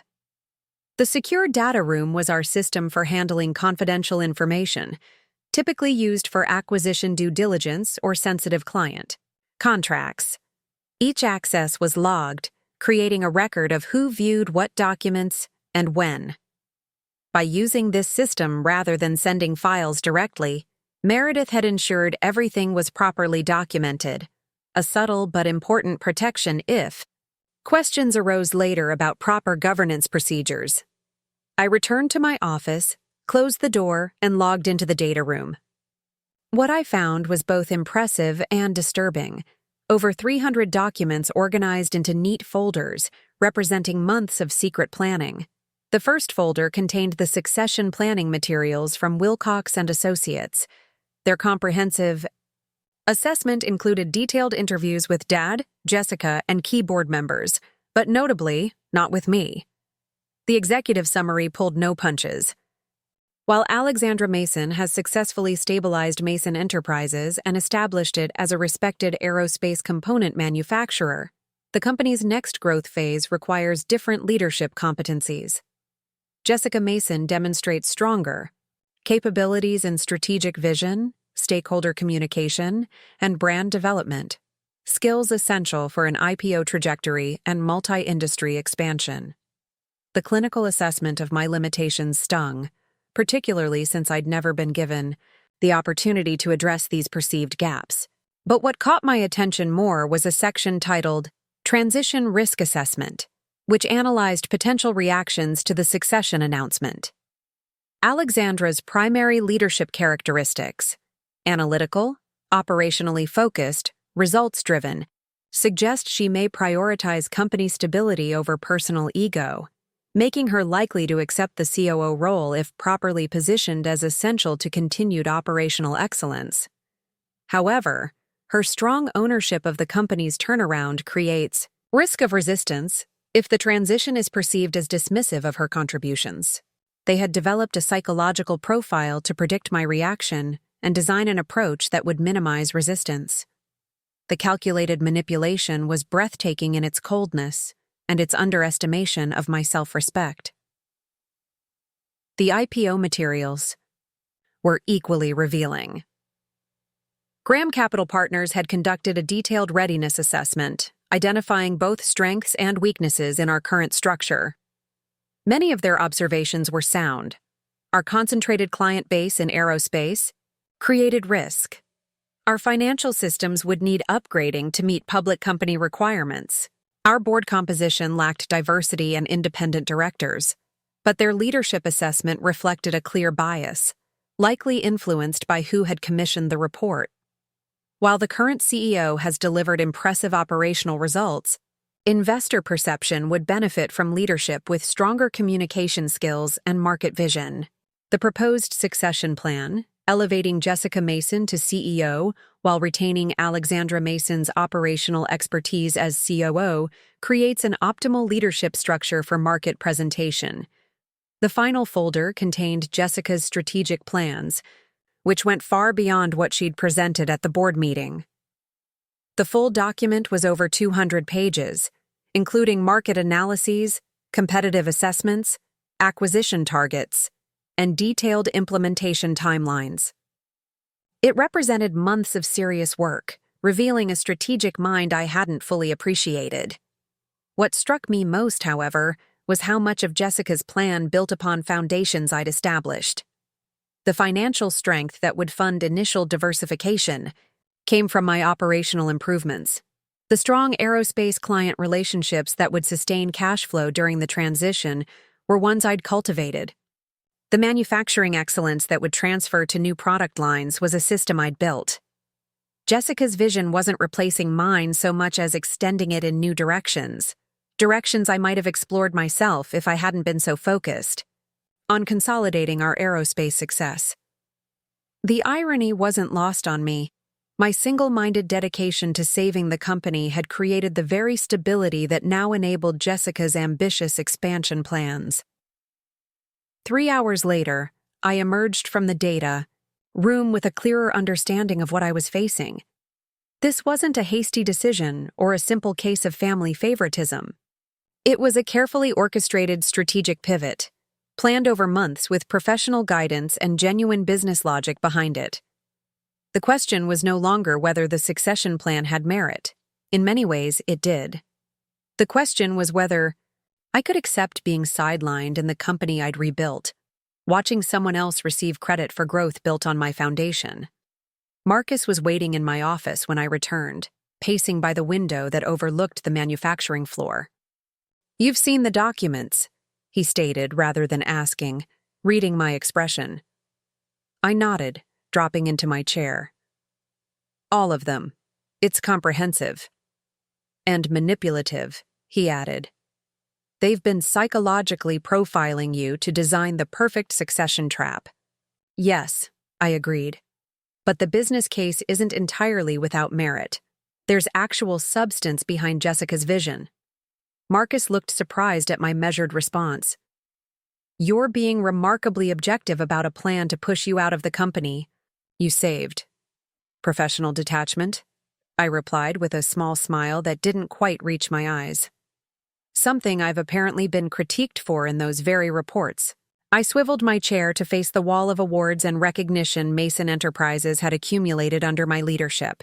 Industry innovation prizes, client appreciation plaques, quality certifications, tangible evidence of what we'd built together. "The thing is, Marcus, they're not entirely wrong about me," I admitted. "I am operationally focused. I do avoid publicity and investor relations. I have prioritized aerospace specialization over diversification." "Because those were the right strategies for saving a failing company," he countered loyally. "You made choices that matched our circumstances." "True," I acknowledged. "But circumstances change. The question is whether I want to change with them or find a new challenge elsewhere." Marcus studied me carefully. "You're actually considering accepting the demotion." "I'm considering all options," I corrected him, "including negotiating better terms for my continued involvement or making a clean break." "What would better terms look like to you?" he asked, the strategic part of his mind engaging with the problem. I leaned forward, organizing my thoughts. If I stayed, I'd want genuine authority over operations, not just a title. A clear role in acquisition decisions since they impact manufacturing capabilities, board representation independent of my COO position, and equity compensation that reflects my contribution to the company's current value. "Substantial requests," Marcus noted, "but not unreasonable given your track record." "And if I leave," I continued, thinking aloud, "I'd want fair valuation of my shares, removal of non-compete restrictions, and the ability to take key team members with me if they choose to follow." "You're thinking of starting something new?" Marcus asked, sounding intrigued rather than surprised. The question gave me pause. Until this moment, I hadn't consciously considered that path, but once spoken aloud, the possibility felt surprisingly appealing. "Maybe," I admitted. "The aerospace industry has other needs beyond the components we currently manufacture. There could be opportunities to apply what I've learned without directly competing with Mason Enterprises." Marcus nodded thoughtfully. "You've built something remarkable here, Alex, but your skills aren't tied to this specific company. There's a certain freedom in remembering that." His words resonated more deeply than I think he realized. For 8 years, I'd defined myself almost entirely through Mason Enterprises. My identity had become so entangled with the company that the threat of losing my position had felt existentially threatening. But perhaps this forced separation was an opportunity to rediscover who Alexandra Mason was beyond her family legacy. "Whatever you decide," Marcus added, "you're negotiating from strength, not desperation. Don't let your father or Jessica make you forget that. Before I could respond, my phone buzzed with a text from Kevin. Jessica in lobby with visitors from Graham, Capital, heading to the main conference room for a private meeting. The IPO consultants were already on site, moving forward as if the succession was a done deal. My week of consideration was looking increasingly like a courtesy gesture rather than a genuine pause in the process. I need to make a few calls, I told Marcus, a plan forming in my mind. Starting with Bennett Aerospace. He raised an eyebrow. Our biggest client? Why? Because Tom Bennett respects direct communication, and he deserves to hear about potential leadership changes from me before rumors reach him, I explained.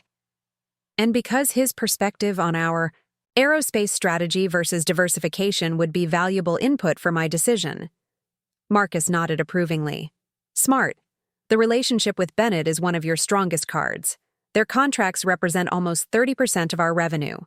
After Marcus left, I closed my office door and dialed Tom Bennett's direct line. The aerospace executive had been one of my earliest supporters when I was fighting to pivot Mason Enterprises into precision components. He'd taken a chance on an untested supplier because he believed in my vision and commitment to quality. Alex. Mason, he answered warmly. Don't tell me you're calling with another innovation that's going to save me money while improving performance. My procurement team already thinks you're some kind of manufacturing wizard. His friendly tone eased some of the tension I'd been carrying.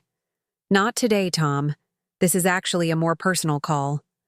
I explained the situation concisely, the proposed succession plan, Jessica's diversification strategy, the potential IPO. Tom listened without interrupting, his silence on the other end growing longer as I outlined the full picture. That's surprising, he said finally. Mason Enterprises has become our gold standard for aerospace components under your leadership. The idea of shifting focus to multiple industries raises questions about continued commitment to the specialized needs of aerospace clients. Jessica has assured the board that existing aerospace clients would remain a priority, I noted, being fair despite my own concerns. I'm sure she has, Tom replied dryly. But diversification inevitably means divided attention and resources. It's a legitimate strategy, but not without risk to existing client relationships. What would make you comfortable with such a transition? I asked, genuinely curious about his perspective. Knowing that you remained meaningfully involved in aerospace operations, he answered without hesitation. Our contracts with Mason Enterprises are as much about our confidence in your leadership as they are about specifications and terms. The validation from a respected industry leader strengthened my resolve. I appreciate your candor, Tom. Nothing is finalized yet, but I wanted you to hear about potential changes directly from me. I appreciate that, he said sincerely. And Alex, whatever happens with Mason Enterprises, the aerospace industry needs leaders with your expertise and integrity. Remember that. After ending the call, I sat in contemplative silence. 2 separate conversations, with Diana about company history and Tom about industry relationships, had subtly shifted my perspective. Both had reminded me, in different ways, that my value wasn't limited to my current title, or even to Mason Enterprises itself. For 8 years, I'd poured everything into saving and building my father's company, seeing it as the ultimate validation of my worth. The possibility of losing leadership had initially felt like losing my identity. But perhaps that intense attachment was itself part of the problem. I turned to my computer and opened a blank document, typing a heading that would have seemed unthinkable 24 hours earlier. Post-Mason Enterprises Possibilities. I began listing industries, potential business models, and key relationships that could translate to new ventures. The exercise wasn't a commitment to leaving, just an acknowledgement that alternatives existed. Yet with each item I added to the list, I felt a surprising sense of liberation. The company I'd rebuilt might be slipping from my grasp, but my skills, experience, and professional reputation remained firmly in my possession. As afternoon faded, toward evening, I found myself thinking of something my grandfather had told me when I was young, before Mason Enterprises consumed so much of my identity. Never let any single thing, not a job, not a relationship, not even a family business, become so important that losing it would destroy you. At the time, I dismissed it as the cautious advice of an older generation. Now, facing the potential loss of my leadership role, I recognized its wisdom. The true test of resilience wasn't preventing loss, but responding to it with dignity and purpose. With renewed clarity, I returned to planning my strategy for the coming days. Whatever path I chose, fighting the succession, negotiating better terms, or walking away to build something new, would be guided by self-respect rather than fear. The company I'd saved and transformed might continue without me at the helm, but the strengths I'd demonstrated in that journey would remain mine to direct toward new horizons. The next morning brought a clarity that only comes with decisive action. I arrived at the office at 6:30 a.m., early enough to claim the day before others arrived. My assistant Kevin looked surprised to see me at such an hour, but quickly adapted, rearranging my schedule to accommodate the meetings I requested. "I need one-on-one with each department head today," I told him. 30 minutes each, starting with engineering at 8 "That's going to be tight with your 11-shear supplier review," Kevin pointed out. "Reschedule the supplier meeting for tomorrow. Today's internal focus only." He nodded, fingers already flying across his keyboard. "Anything else?" "2 more things. First, I need the latest client satisfaction survey data, not the summary, the raw feedback comments. Second, please invite Bennett Aerospace for a site visit this Friday. Tell them we're showcasing the new precision testing equipment they helped us specify." Kevin's expression showed the slightest hint of curiosity at my unusual requests, but his professionalism kept him from asking questions. "I'll take care of it right away." As he left to execute these tasks, I turned to my computer and began crafting an email to Grace Turner, our corporate counsel. After reviewing the succession planning documents, I had identified several governance concerns that deserved formal legal review, not to block the transition, but to ensure it followed proper protocols. The email was carefully worded, positioning my concerns as due diligence rather than obstruction.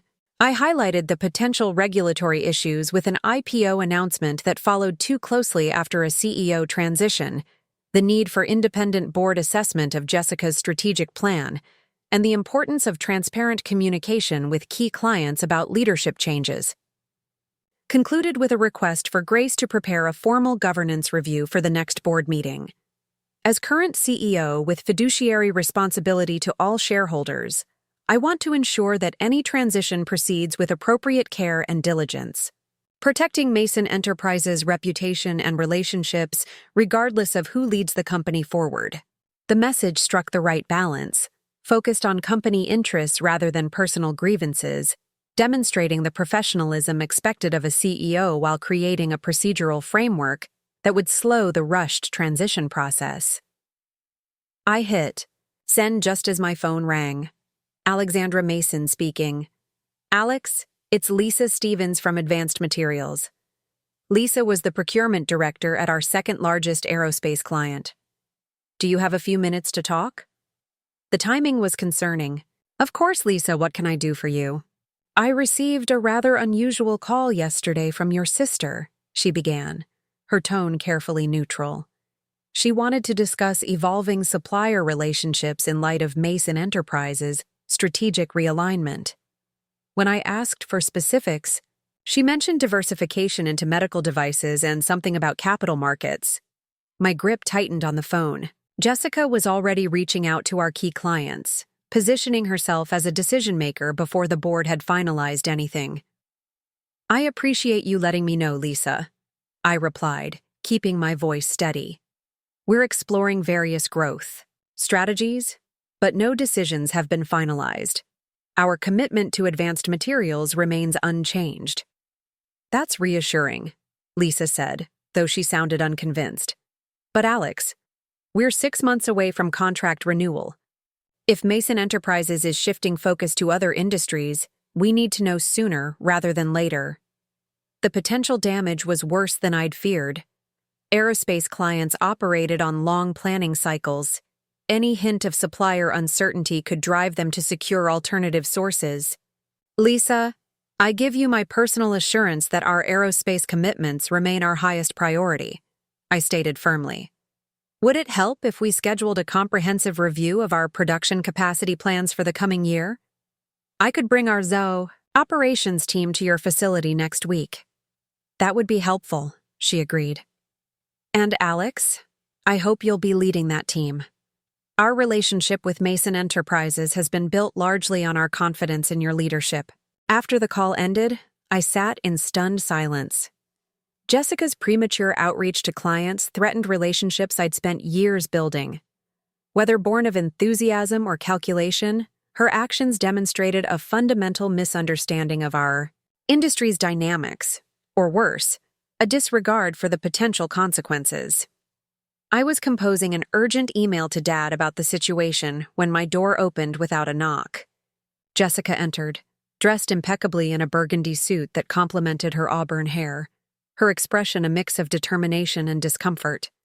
"We need to talk," she announced, closing the door behind her. "Yes, we do," I agreed coldly. Starting with why you're contacting our aerospace clients about strategic realignment before any transition has been finalized. She looked momentarily taken aback before recovering. "I'm laying the groundwork for the changes ahead. These relationships will need careful management during our expansion." "Those relationships took years to build," I countered, "and can be damaged in minutes by suggesting uncertainty about our commitment. Advanced Materials is now questioning whether to renew their contract because of your conversation." A flicker of concern crossed Jessica's face. "That wasn't my intention.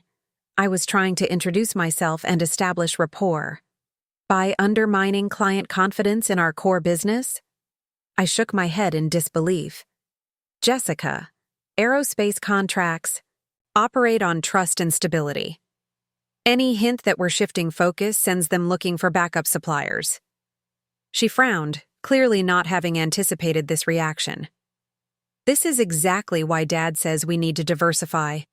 Being so dependent on a few key clients creates vulnerability."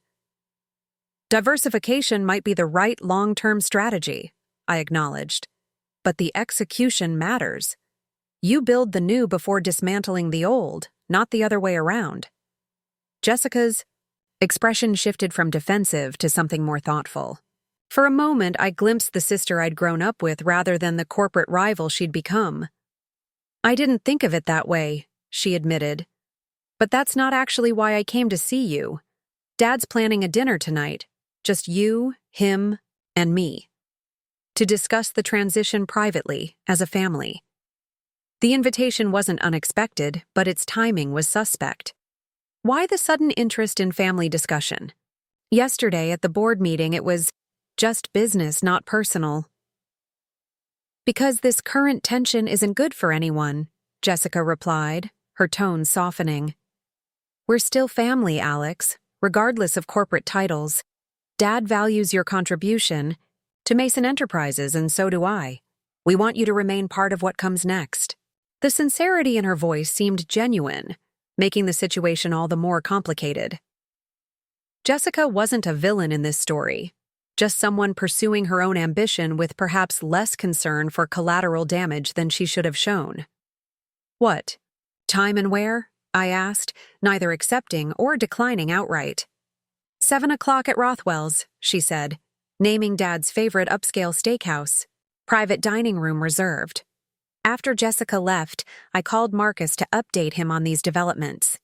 His response was immediate and firm. "It's a charm offensive," he assessed. "They're worried about your potential response and want to manage you through personal appeals rather than professional negotiation." That was my reading too, I agreed. "The question is whether to engage on their terms or maintain professional distance." "Go to dinner," he advised after a moment's consideration.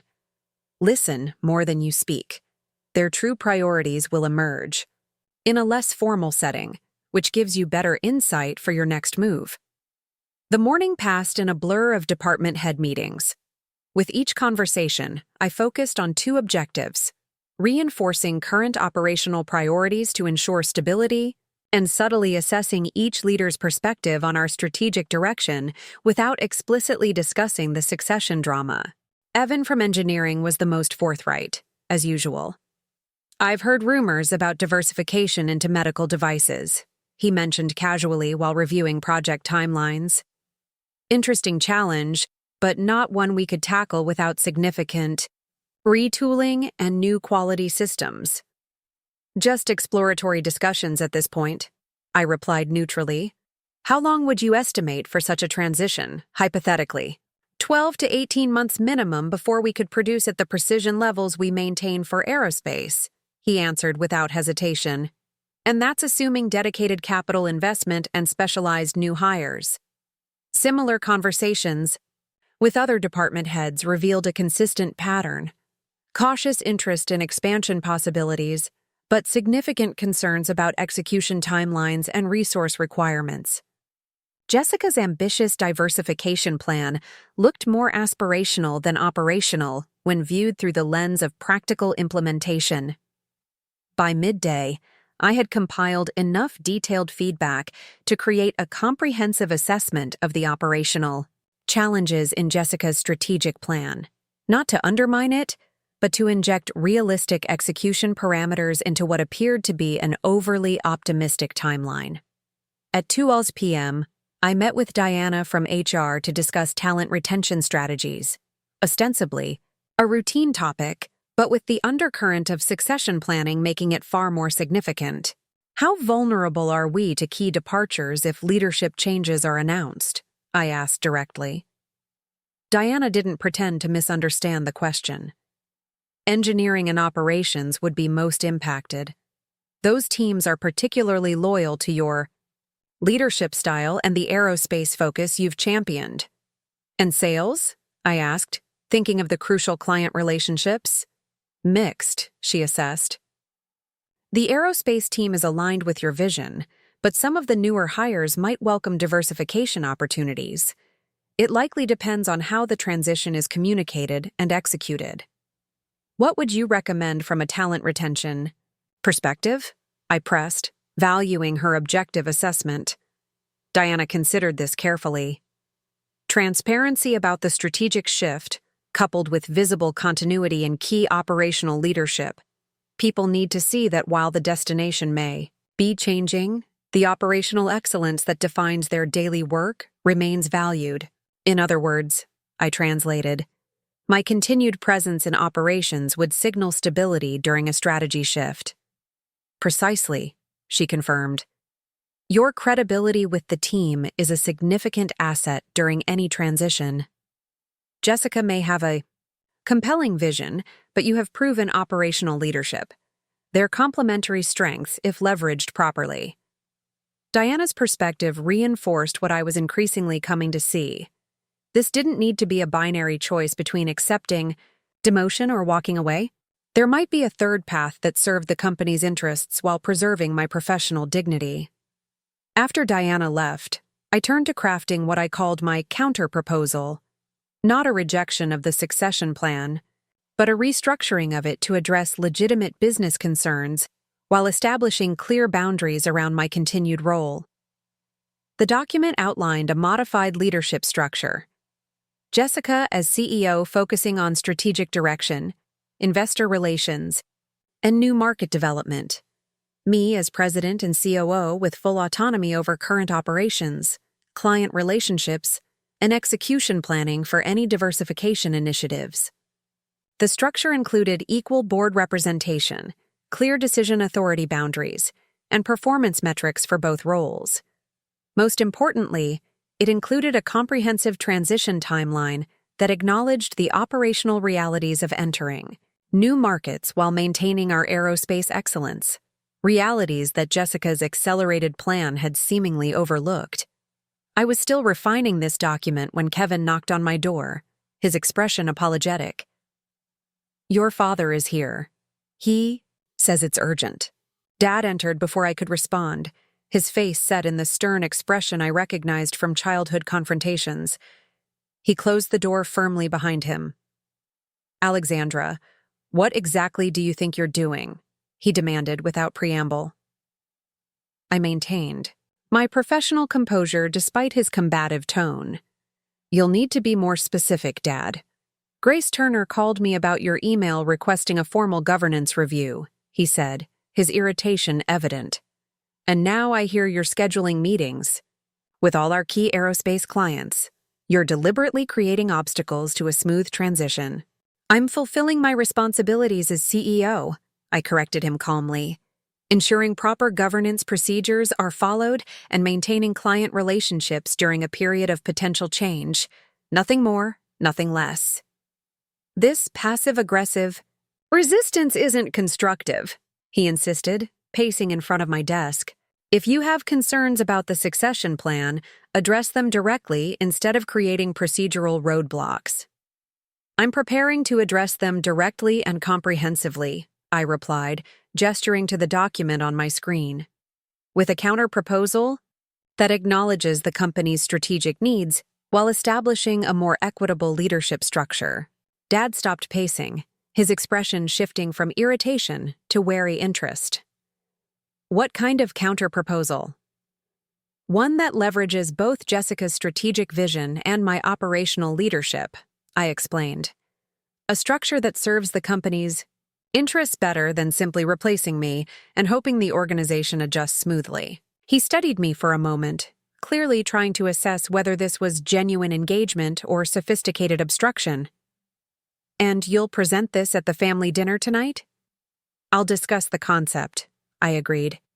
The detailed proposal will come to the board on Monday as planned. Dad nodded slowly, some of his initial hostility fading. That's constructive. More than I expected, given the circumstances. My priority has always been Mason Enterprises' success, I reminded him. That hasn't changed just because we disagree on leadership structure. A complex emotion passed across his face, something between approval and discomfort, perhaps recognition, that my professional maturity didn't fit neatly into his narrative of why I needed to be replaced. Jessica mentioned she spoke with you about tonight, he said, changing the subject slightly. I hope you'll come with an open mind. This transition doesn't need to be adversarial. I'll be there, I confirmed. But Dad, there's something you need to know before tonight.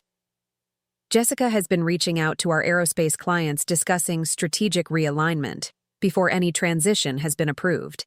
Advanced Materials is now questioning whether to renew their contract because of it. Dad's expression darkened. That was premature. I told her to wait until after the board vote. It's more than premature, I pressed. It shows a fundamental misunderstanding of how our client relationships work. These aren't retail customers you can win with marketing. They're sophisticated. Industrial purchasers with long planning horizons who value stability and proven execution above all. For the first time since this crisis began, I saw genuine concern in Dad's eyes, rather than determined resolve. How serious is the potential impact? Significant, I said frankly. Advanced Materials represents 22% of our current revenue. Their contract renewal has been considered secure based on our performance metrics.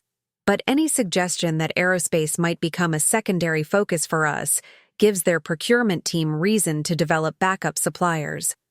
Dad ran a hand through his silver hair, a gesture of frustration I recognized from countless business challenges over the years. I'll speak with Jessica about this before dinner. Client relationships need careful management during any transition. After he left, I sat back in my chair, processing the interaction. It was the first crack I'd seen in Dad's unified front with Jessica, a small opening but potentially significant. His concern about client relationships suggested that while he might be committed to Jessica as his chosen successor, he wasn't blind to potential missteps in the execution. I returned to refining my counter-proposal with renewed focus, now seeing It not just as a negotiating position, but as a genuine solution to emerging transition risks. The document needed to speak to business interests rather than personal grievances, positioning my continued leadership role as risk mitigation rather than entitlement. By late afternoon, I had completed the first draft and sent it to Marcus for review, with specific questions about financial projections and organizational structure. His response came quickly. "This is solid. Addresses real business needs while preserving your position of strength." 2 suggestions. 1. Add specific metrics for evaluating the diversification progress at 6, 12, and 18 months. Accountability creates leverage. 2. Be explicit about client relationship management during transition. Recent events give you standing to insist on this. I incorporated his suggestions, then sat back to consider my approach to the evening's family dinner. The conversation would need to balance professional concerns with personal dynamics, acknowledging the family relationships while maintaining the boundaries of business leadership. As I gathered my things to leave, preparing mentally for the conversation ahead, Kevin appeared at my door one last time. "Advanced Materials called back," he reported. "They've agreed to the operational review meeting next week, but they've also requested a formal letter outlining Mason Enterprises' commitment to aerospace manufacturing for the next 3 years. Their words were, written confirmation of strategic priorities, signed by authorized leadership. The request was unusual, but telling. They wanted documented reassurance that transcended any individual leader's promises. It was both a challenge and an opportunity, creating a concrete business reason why the succession plan needed modification. "Thank you, Kevin," I said, adding this new development to my mental preparation for dinner. "Have a good evening." "You too." "Too," he replied, then added with quiet loyalty, "And Alex? Whatever happens with all this, a lot of people here believe in what you've built." His simple support was a timely reminder of what was truly at stake. Not just my title or pride, but the culture of excellence we'd created together. As I headed toward Rothwell's Steakhouse for the family dinner, my resolve strengthened. This wasn't just about fighting for my position. It was about ensuring that what we'd built continued to thrive, regardless of who held which title in the Rothwell's Steakhouse exudes old-world power with its dark wood paneling, leather chairs, and discreet lighting. Dad had been coming here to celebrate business milestones since before I was born. The private dining room he'd reserved was tucked away at the back of the restaurant, offering both luxury and confidentiality, perfect for the Mason family's private reckoning. I arrived exactly on time to find Dad and Jessica already seated, a bottle of expensive Cabernet open and breathing between them. Dad rose when I entered, his expression carefully neutral. "Alex, thank you for coming," he said, pulling out my chair with old-fashioned courtesy. Jessica offered a tentative smile. "I ordered your favorite appetizer, the crab cakes." The attempted normalcy felt jarring against the backdrop of professional betrayal, but I decided to follow their lead temporarily. "Thank you." That was thoughtful. A server appeared to pour my wine and inform us that the appetizers would arrive shortly. Once we were alone again, an awkward silence descended until Dad cleared his throat. "I think we all recognize that the current situation is challenging," he began, sounding more like the chairman addressing a difficult board meeting than a father at dinner with his daughters. "But Mason Enterprises needs unified leadership to move forward successfully. That's why I wanted us to talk, away from the office, as a family." "I appreciate that," I said carefully, "but we should be clear about what we're discussing. This isn't just a family disagreement. It's a fundamental business decision about the company's future leadership and strategic direction." Dad nodded, conceding the point. "Fair enough. Then let's discuss it as both business leaders and family members. Jessica has shared her vision for diversification and growth. You've expressed concerns about the transition process. I believe we can find a path forward that addresses both perspectives." Before we get to potential paths forward, I said, I'd like to address something important. Jessica, I understand you spoke with both Advanced Materials and 3 other aerospace clients yesterday regarding strategic realignment. Jessica shifted uncomfortably. Dad already spoke to me about this. I was trying to be proactive, but I recognized it was premature. It wasn't just premature, I pressed, keeping my tone professional rather than accusatory. It's created tangible business risk. Advanced Materials is now requesting a formal written commitment to aerospace manufacturing for the next 3 years before they'll proceed with contract renewal discussions. Dad looked genuinely alarmed. They're demanding written assurances. That's unprecedented. It's a direct result of suggesting our strategic focus might shift away from aerospace, I explained. These clients operate on 5 to 7 year production cycles. Any hint that we might deprioritize their industry creates immediate concern. Jessica set down her wine glass, her expression turning more serious. I never suggested we would abandon aerospace. The diversification plan maintains it as our core business while expanding into complementary markets. Intent and perception are different things, I pointed out. These relationships are built on years of consistent performance and clear communication. One conversation implying change without specific reassurances can unravel that trust. Dad rubbed his forehead, the familiar gesture when business complications arose. This is precisely why a smooth transition is so important. We need to present a unified front to clients. The server returned with our appetizers, creating a momentary pause in the conversation. Once we were alone again, I decided to shift to my counter-proposal. I've spent the day developing what I believe could be a more effective transition approach, I said, deliberately using collaborative language, one that leverages both Jessica's strategic vision and my operational leadership, while minimizing disruption to client relationships. Dad looked intrigued despite himself. Go on. A modified leadership structure, I explained. Jessica, as CEO, focused on strategic direction, investor relations, and new market development. Me as president and COO with autonomy over current operations, client relationships, and execution planning for diversification initiatives. Jessica's eyebrows rose slightly. That's not what I expected you to propose. I've had time to review your full strategic plan, I continued. There's merit in the diversification vision, but the implementation timeline doesn't account for operational realities. Medical device certification alone requires 12 to 18 months of preparation before production can begin. Entering renewable energy components demands entirely new manufacturing processes. Dad was listening with unexpected attentiveness. You're not opposing the strategic direction? Just the execution approach? The direction has potential, I acknowledged. But successful execution requires deep operational expertise and realistic timelines.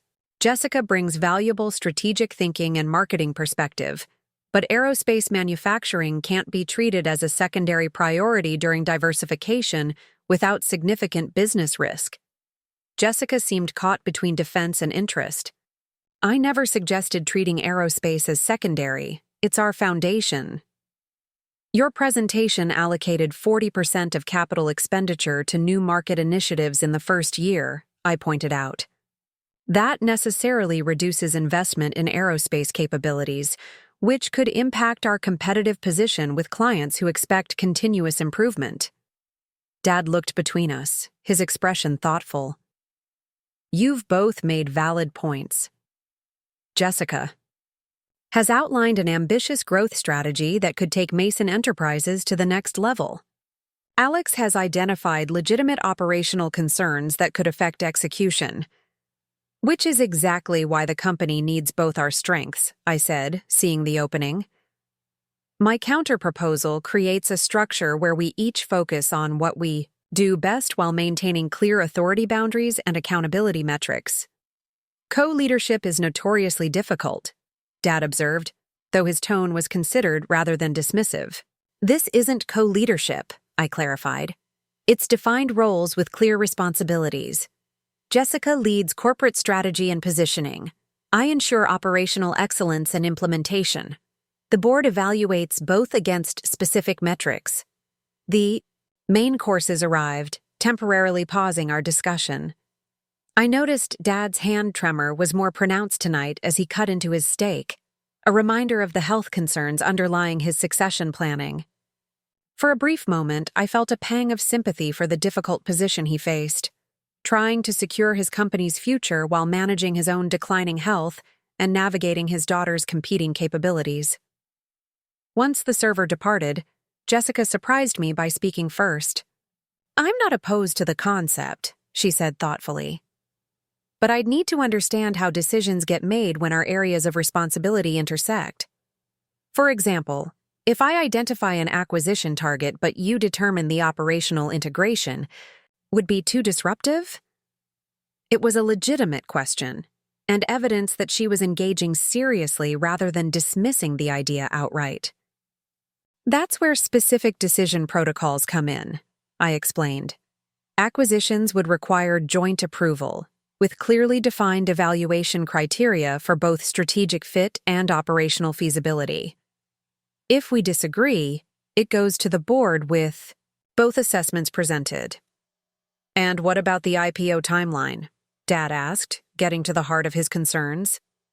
"Jessica's plan targets an 18-month preparation period. The counterproposal maintains that target," I assured him, "but with stage gate reviews at 6 and 12 months to ensure we're meeting the operational milestones necessary for a successful offering.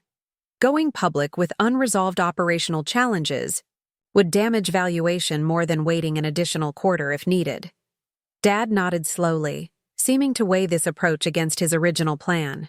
For several minutes, we ate in relative silence, the conversation shifting to more neutral topics: industry news, a recent client success, memories of family dinners in this same restaurant years earlier. As dessert was served, Dad set down his fork and looked at me directly. "I owe you an apology, Alex. The unexpected statement caught me off guard." "For what specifically?" "For not bringing you into the succession planning process earlier," he admitted. "You deserved the opportunity to contribute to that discussion, given everything you've done for Mason Enterprises." The acknowledgement was significant, coming from a man who rarely admitted mistakes. I nodded my acceptance but remained quiet, sensing he had more to say. "I've been thinking about why I handled it this way," he continued, his voice taking on a reflective quality unusual for his typically decisive manner. Part of it was practical. I believed Jessica's skill set aligned better with the public company path. But if I'm honest, there was something else too. He paused, seeming to search for the right words. "When you saved the company 8 years ago, you did it your way, not following my playbook but creating your own. You proved that your approach was better than mine would have been in those circumstances. That was difficult for me to accept, even while I was grateful for the results." The admission explained so much about our complicated relationship over the years, his simultaneous pride in my achievements and resistance to my methods. Jessica watched our exchange with quiet attentiveness, perhaps seeing our father in a new light as well. Jessica's strategic vision felt more aligned with how I would approach the next phase. Dad continued. That familiarity was comforting, but it may have clouded my judgment about the practical challenges of implementation. "It's not about whose approach is better," I said, finding unexpected compassion despite the professional wounds. "Different. Phases of business require different leadership strengths. The question is, how to best leverage all our capabilities for Mason Enterprises' success." Dad nodded, a new respect evident in his expression. "Your counterproposal deserves serious consideration. Will you have the detailed version ready for Monday's board meeting?" "It's nearly complete," I confirmed. "I can share a draft with both of you tomorrow for initial feedback." "I'd like to see it," Jessica said, "especially the governance structures and decision protocols. If we're going to make this work, the boundaries need to be crystal clear." Her use of "if we're going to make this work" rather than "if this is approved" suggested she was already thinking in terms of implementation rather than opposition. It wasn't acceptance yet, but it was engagement. A significant shift from the predetermined succession plan presented days earlier. As we finished our desserts, the conversation turned to immediate next steps: how to handle the advanced materials situation, what to communicate to the executive team before Monday's board meeting, and how to frame any eventual announcement to the broader organization. "One thing is certain," Dad said as we prepared to leave. "Mason Enterprises is fortunate to have both of you. Finding the right structure to leverage your complementary strengths is worth the effort, even if it's more complicated than my original plan." It wasn't a commitment to my counter-proposal, but it was an opening, an acknowledgement that the succession plan needed reconsideration with my input included this time. Outside the restaurant, as we waited for our respective cars, Jessica touched my arm lightly. "For what it's worth, I never wanted to push you out, Alex. I just saw opportunities I thought I could help the company pursue." "I believe you," I said, finding it easier to be generous now that the path forward seemed less predetermined. "You have good instincts for where markets are heading, but building takes more than vision. It requires practical expertise and patient execution." "Something you've demonstrated consistently," she acknowledged. "Maybe we do need both perspectives." Dad watched our exchange with an expression I couldn't quite read. Perhaps relief that open conflict might be avoided, or recognition that his daughters were finding professional common ground despite his mishandling of the situation. "We'll continue this conversation tomorrow," he said as his car arrived first, with clearer heads and specific proposals on the table. After he departed, Jessica and I stood in momentary silence before she spoke again. "He's more worried about his health than he lets on," she said quietly. "That's driving a lot of this succession urgency." He mentioned cognitive symptoms starting to appear along with the physical ones. The information landed heavily, contextualizing Dad's determined push for resolution. "He didn't tell me that." "He probably thought you'd see it as manipulation," Jessica observed with surprising insight. "You've always been the practical one, suspicious of emotional appeals. And you've always understood the human dynamics I tend to overlook," I conceded, seeing how our different perspectives could indeed be complementary rather than competitive. As my car pulled up, Jessica offered a tentative smile. "Send me that counter-proposal tomorrow. I'll review it with an open mind."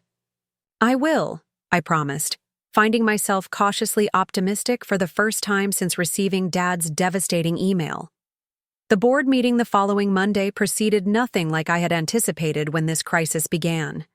Instead of a predetermined succession announcement, Dad opened with a revised proposal for Mason Enterprises' leadership structure, one that closely mirrored my counter-proposal with some modifications negotiated over the weekend with Jessica.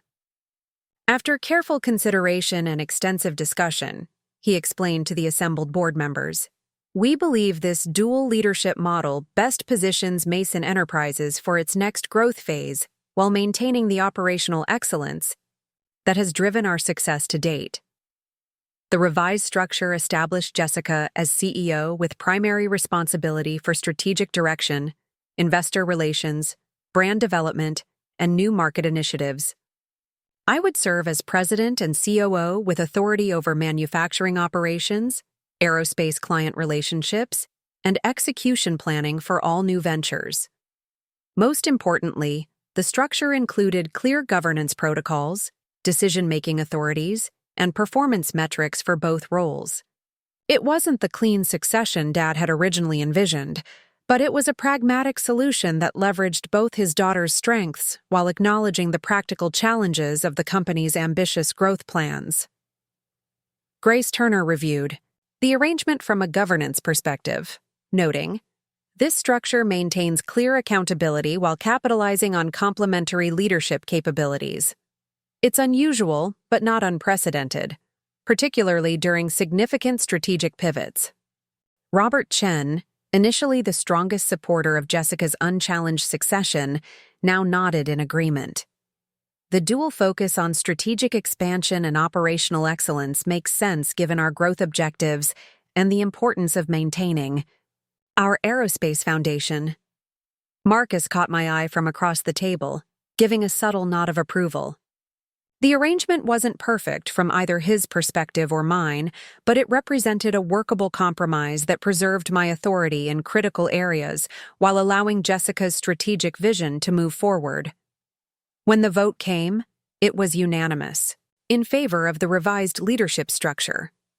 What had begun as a unilateral decision imposed from above had evolved into a collaborative solution that acknowledged the complexity of the challenges ahead.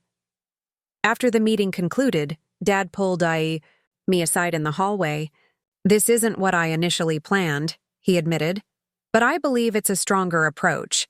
The company needs both of you in different ways.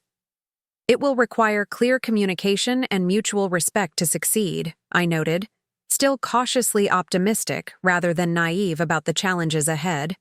"Something I expect from both my daughters," he replied, his expression more fatherly than I'd seen in years. Mason Enterprises has always been about legacy, not just financial success, but creating something enduring. This approach gives us the best chance of building on what you've established while evolving for the future. The acknowledgement of my contribution meant more than I expected. For 8 years, I'd worked to save and rebuild what Dad had created, seeking validation that had rarely come explicitly. Now, finally, there was recognition that Mason Enterprises' current success was something I had established, a foundation for future growth rather than merely a holding pattern awaiting Jessica's arrival. Later that afternoon, as Jessica and I sat in what would now be her office discussing communication strategy for the announcement, she surprised me with an observation. "You know, if you had been planning to leave Mason Enterprises to start something new, this arrangement would never have worked," she said. "The fact that you fought for a structure that keeps you here says something important about your commitment to what you've built." "It was never about the title," I replied, realizing the truth of it as I spoke. "It was about respecting the work and ensuring it continues properly." Jessica nodded. "I understand that better now. And I'll need your operational expertise to make this diversification succeed. That became very clear during our client meetings last week." The reference to those meetings, where we'd jointly visited key aerospace clients to reassure them of our continued commitment, showed how quickly our professional relationship was evolving. What had begun as competition was transforming into cautious collaboration, with each of us recognizing the other's essential contribution. "We'll make this work," I said with growing conviction. Not just because we're sisters, or because Dad expects it, but because it's the right approach for Mason Enterprises. As we continued planning the announcement that would inform the company of its new leadership structure, I reflected on how dramatically my perspective had shifted in just 1 week. The devastating email that had initially seemed like the end of my leadership journey had instead catalyzed a reevaluation of what mattered most. Not titles or control, but creating something of lasting value and ensuring its continued success. Mason Enterprises would continue to evolve, as all successful companies must.